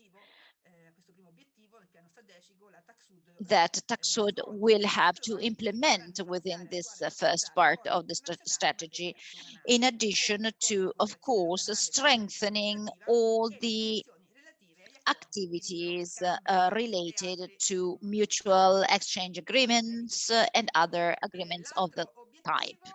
The second goal is to develop actions to facilitate fair trade and contribute to a full and fraud-proof digital customs union. As a matter of fact, IT procedures should be used to fight frauds. The most important areas to be considered within this goal and to be monitored as well are, of course, improving the Trusted Trader program, assessing the existing simplifications for simplified declarations and entry into the declarant's records as provided by the ISACC, integrating e-commerce business models in customs processes, hence customs processes including operating procedures and controls to be extended to all those trades that occur through e-commerce. They actually have to be improved also due to the development and growth of the transactions connected to this sales channel. The commitment with engaging with the businesses on the clarification and simplification of rules, extending monitoring of preferential agreements to effectively check if they work, how they work, and the benefits they contribute with, and again here if there are any frauds or business activities that are performed within a preferential arrangement framework, but they are not subject to it. Another activity to be performed is that of targeting capacity building and assistance initiatives, hence training activities of the customs servants first, but also of the economic operators, in addition to providing assistance, operating assistance, of course.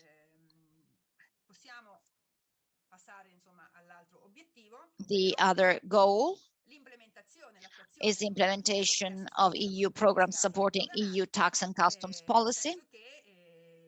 By that, we mean the processes, the strengthened EU customs supervision, control and risk management processes should assist member states to better protect the financial interests of the Union and contribute to greater security and safety in the single market. This goal could be attained by sharing in data intelligence and analysis capabilities, and this sharing is a key element to further develop the customs union. This level of intelligence, customs data intelligence analysis, is the result of the Joint Analytics Capabilities Initiative, which is to complement the information and tools already available to the member states and result in more focused, efficient, and cost-effective controls, in addition to a rationalization of the use of resources. Because let's not forget that whatever the customs do in terms of controls represent a cost for the administrations at national and EU level, of course. So this project, Joint Analytics Capabilities, also wants to tackle this issue with the collaboration and cooperation with the tax authorities and the exchange of data, which is essential to fight against VAT frauds through customs procedures particularly. Hence, risk management in the customs activities is paramount.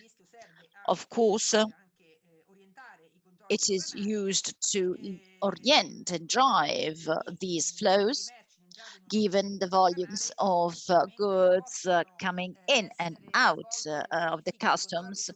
Controls cannot be performed on all goods, but these checks are to be based on sample picking, a sample which is not decided discretionary by the customs servants. It might happen, of course, based on indications of the single servants, but this is not usually the case. Most time, however, these controls are performed based on a risk management activity which is performed at IT level, as we will see next week. So substantially, the customs risk management analysis for goods waiting to be cleared is based on a common framework of parameters that are common to all the EU member states. Hence, what's the strategy to defend ourselves? We have to first assess the possibility that a critical issue can come up in the goods, controlling only when and where actually required. And here I have reported a sort of timeline of the different actions that the EU customs have to perform with the related time frame. You see the time span is spread from 2020 to 2025, 6 years. Let's now deep dive into the single window. environment for customs. As you can see,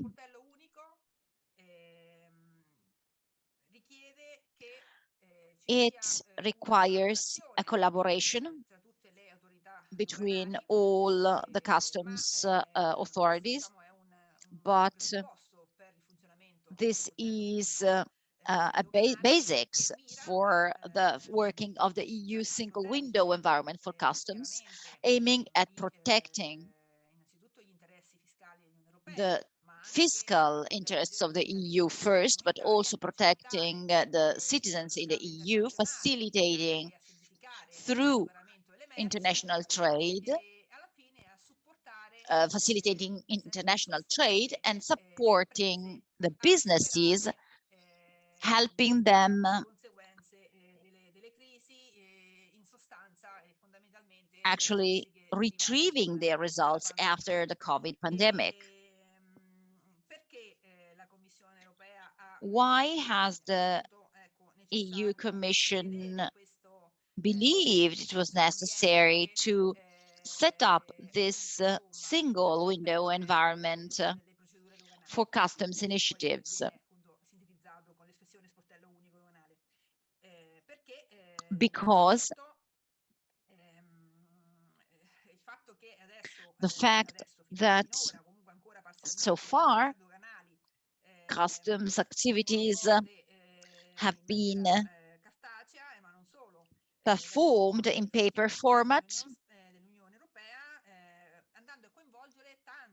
The idea is to involve the different authorities responsible for different administration aspects like health, environment, fishing, cultural heritage, closeness to the market, or the conformity of its products.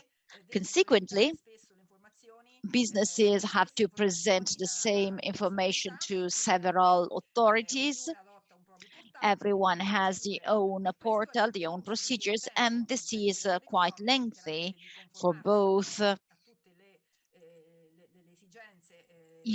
in the business operators, reducing the ability of the customs authorities to work together in fighting against any possible risks connected to illicit trading. So the single window environment for customs is a first step to strengthen the activity, our activity through a single IT interface. This is important, a single interface, a single site, let's say, so to say, that will allow companies and professionals to provide information, data, documents in a single portal, in a single member state, thus reducing duplications, timing, and costs. Then, customs authorities in charge of supervising clearance will be allowed to use these data in a shared way, and this would allow a joint operation on product clearance, but also a better control over those goods passing through the EU customs, hence a better defined situation in terms of goods exchange. The single window environment for customs is made up of 3 components in the interface. There are going to be some of them providing better processes and practices in all EU countries. And then there are also some non-customs aspects that will have to be tackled, not only in strategic sectors, having to do with the clearance of goods, but because maybe special documents are required or authorizations or licenses are to be obtained, which are ruled by the general administration, of course, and both the exchange of certificates of the interface on the single window of the EU. This makes up the very heart of the single interface. Hence, this EU CSW CERTEX represents the single window for the exchange of certificates, and actually it is the heart of the customs window. This interface was developed by the Commission to be connected to the different national environments and also within the same IT platforms for the customs available to all the administrations who manage non-customs requisites. Hence, everyone is somehow allowed, well, all the authorities intervening in the clearance of goods are allowed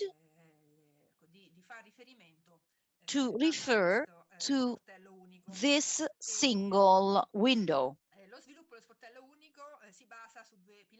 The development of this single unit is based on several pillars, and the administration, of course, needs to intervene when dealing with customs, the different authorities of the member states, and the economic operators. The first pillar is the one concerning government-to-government digital cooperation that will enhance exchanges between government authorities to support the automated verification by customs of the non-customs formalities required for goods clearance, and also allowing partner and competent authorities to properly monitor and control the quantities of authorized goods imported or exported at European level. And in here you can see from this picture, let's say, how this government-to-government digital cooperation works.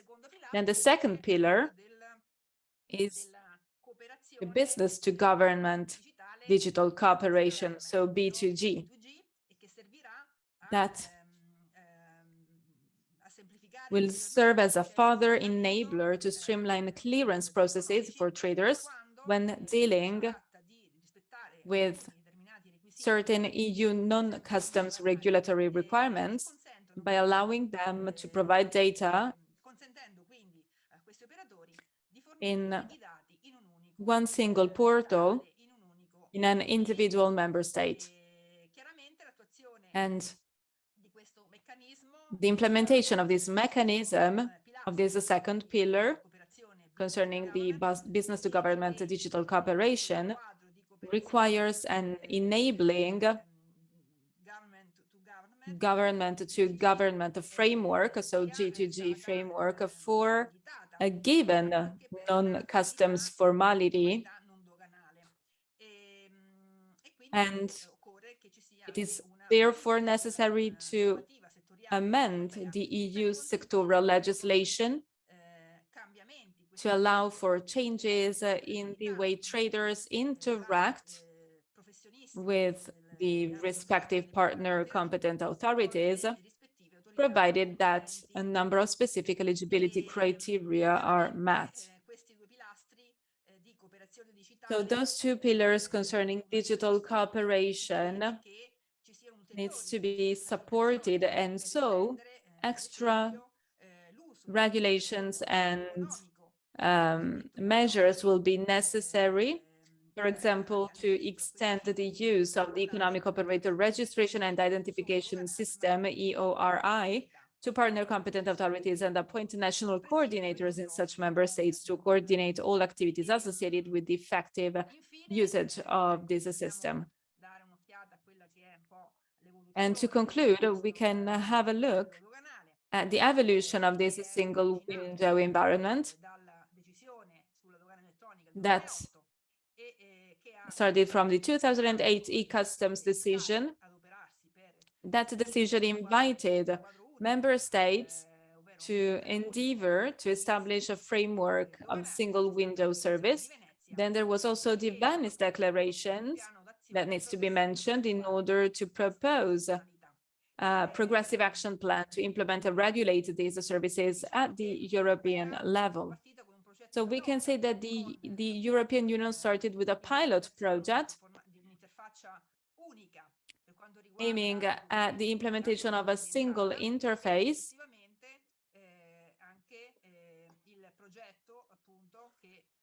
and then the process concerning the certificates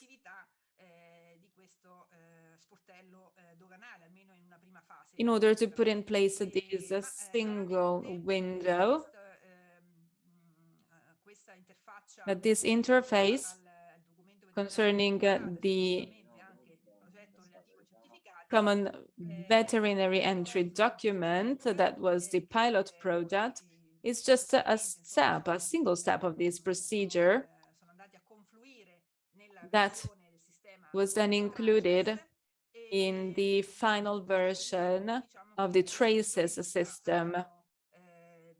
So from this point of view, there are several pilot projects that have been implemented over the years and that are now updated,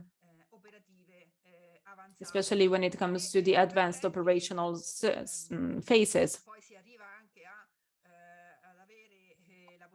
And then there is also the possibility to use those pilot projects also for different types of exchanges. So for other formalities hosted in the EU databases and regulated by different legal acts under the responsibility of various Commission directorates, such as certificate of inspection for imports of organic products, or the forest law enforcement, the governance and trade licenses for imports of timber, licenses to import or export ozone depleting substances, and certificates for the import of fluorinated greenhouse gases.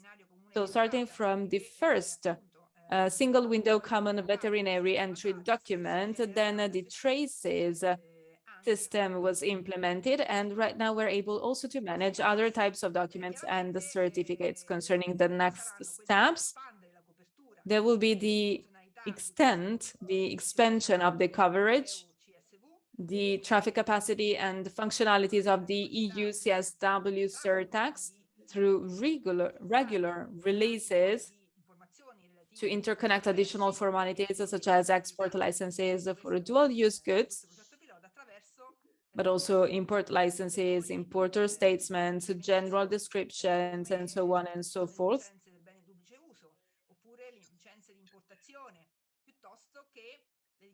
But also the declarations of the importers and the general descriptions for cultural goods, formalities related to non-food products, safety and compliance, and permits under the Convention of the International Trade in Endangered Species, and exports licensing requirements for fluorinated greenhouse gases certificates.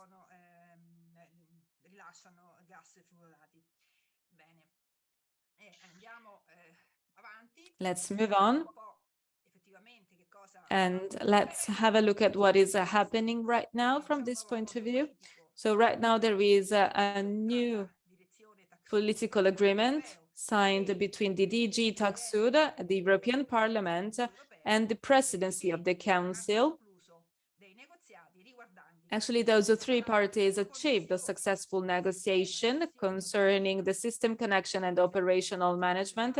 So in order to implement the single window services, but also the timelines in order to achieve the implementation of the single window services, the committee procedures for implementing acts, because within the European Union, every DG works in order to prepare several activities for the different committees. And the committee in this case needs to avail the different implementing acts. And then the institutional governance, so the real guidelines for the single window service. And the intergovernmental component of the single window is anticipated to come into effect by 2025. Whereas the business to government scheme, so the second pillar we mentioned before, will be implemented in a second phase, so at a later moment. So we are running pretty late, but I just would like to talk about the digital procedures that have already been adopted by the Italian customs. And we are talking right now about the e-customs project. So we have already implemented the digitalization of customs clearance processes with fast corridors. So a function creating like a priority corridor for some goods and operators. Then also the electronic file, customs procedures in the ports, but also the implementation of a database, a uniform, harmonized database of economic operators, EORI and AEO.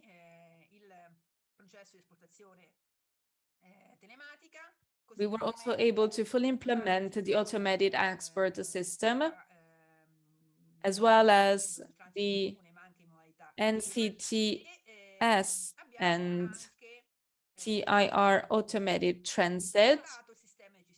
We were also able to implement the customs decisions systems and more recently, the re-engineering of AIDA, that is to say, the integrated automation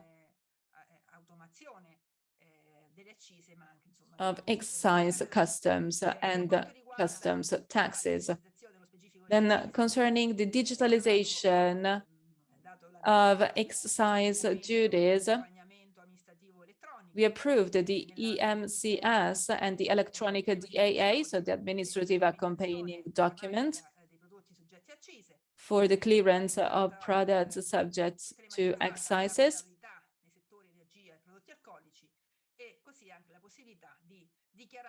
There was also digitalization of the accounting procedures concerning energy and alcohol products, but also the digitalization of the declaration of electronic energy and natural gas sectors.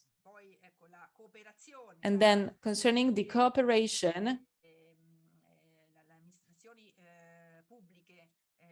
among the local and national and regional authorities and public administrations, we decided to implement the customs single window that is called the Sudoku here in Italy, and also the customs clearance at sea. And then concerning the fight against counterfeiting, the Falstaff project have been implemented some years ago now.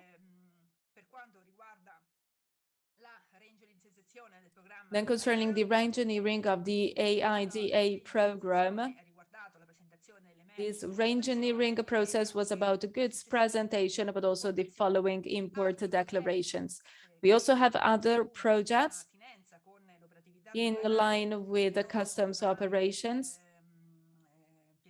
and that have already been fully implemented from a digital standpoint, that is to say the payment of by bank transfers, the so-called Otello project,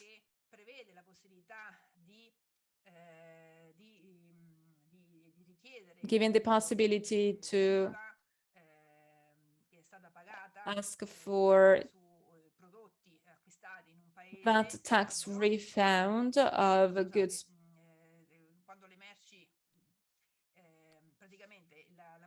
Well, just to better explain it, the Otello project aims at the possibility of asking a tax refund concerning VAT when a good is purchased in another European country. Then we have another project called Il Trovatore, that is to say a simplification deriving from physical monitoring of goods.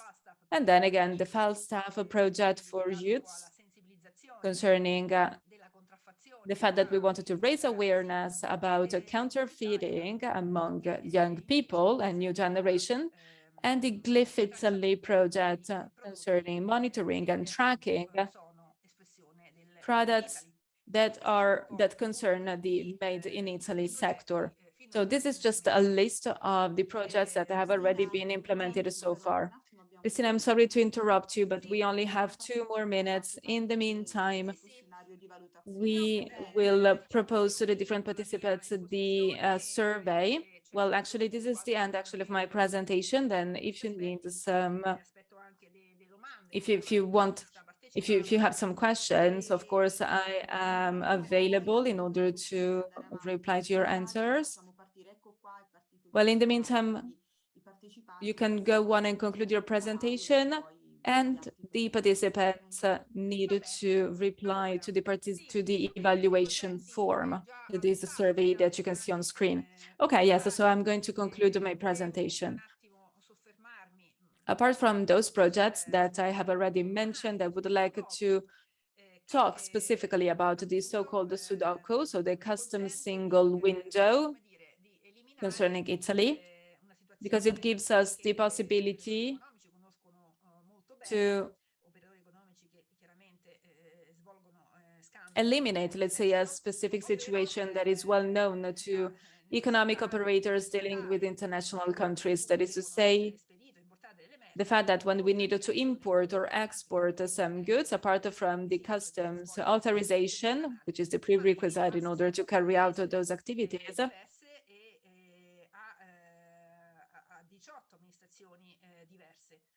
but it is possible to present up to 68 requests to 18 administrations, transmitting to each of them information and data that are often identical or similar in order to obtain the above mentioned authorizations and permits.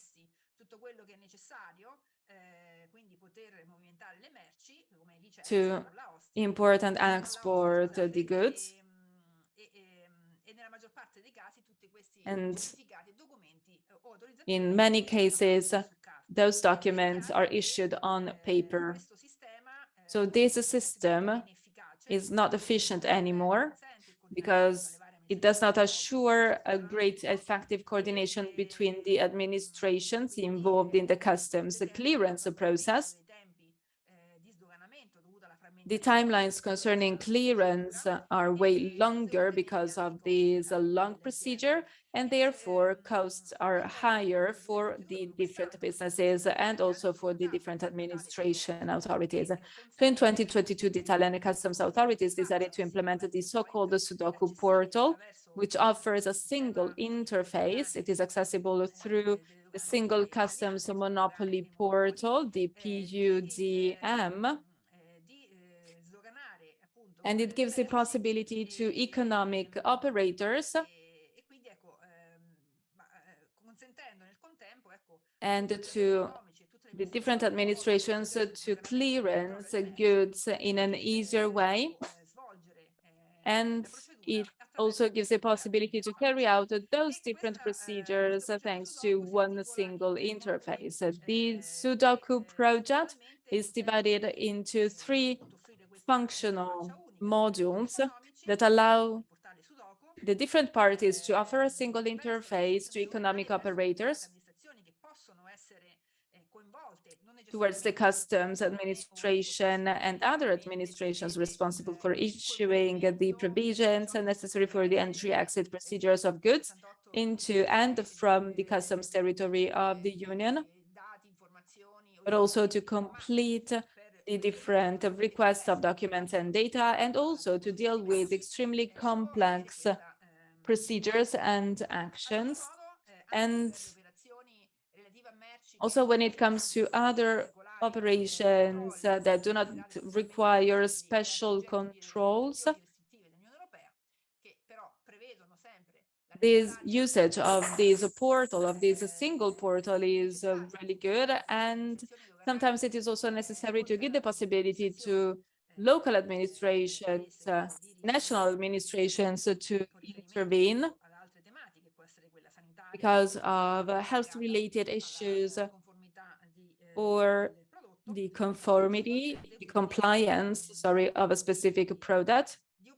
And so they all have the possibility to carry out those tasks through the use, thanks to the usage of one single portal. And this portal also streamlines the coordination among the different customs or non-customs operations in order to clear the imported or exported goods.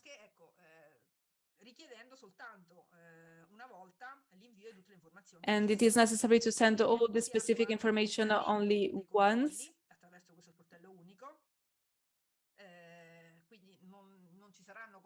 And there are no controls decided by the different authorities, not only customs,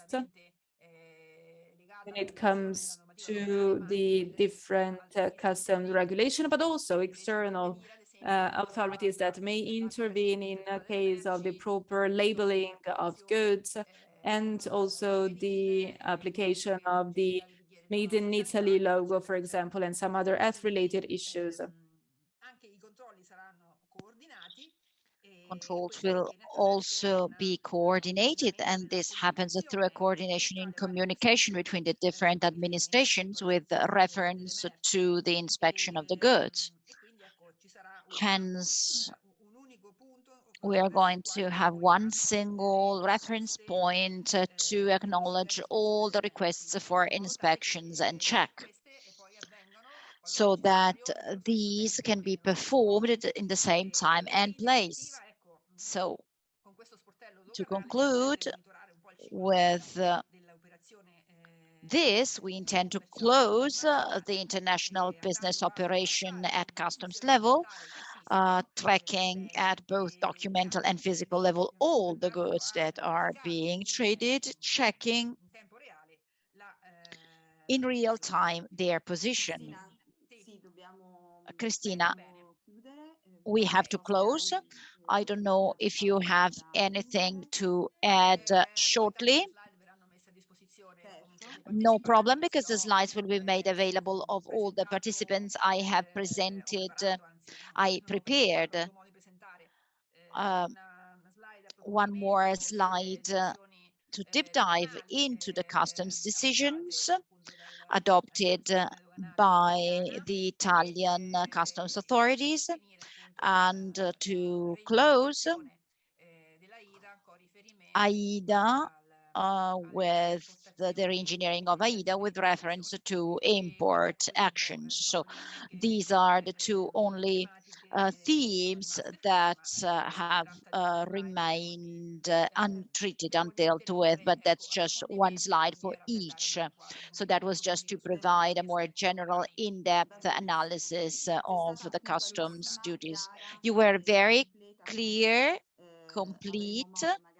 We'll possibly have the occasion during the next training day on November 22 to maybe collect any requests for explanations or questions by the participants who have followed today. We really want to thank there have been no questions in the chat.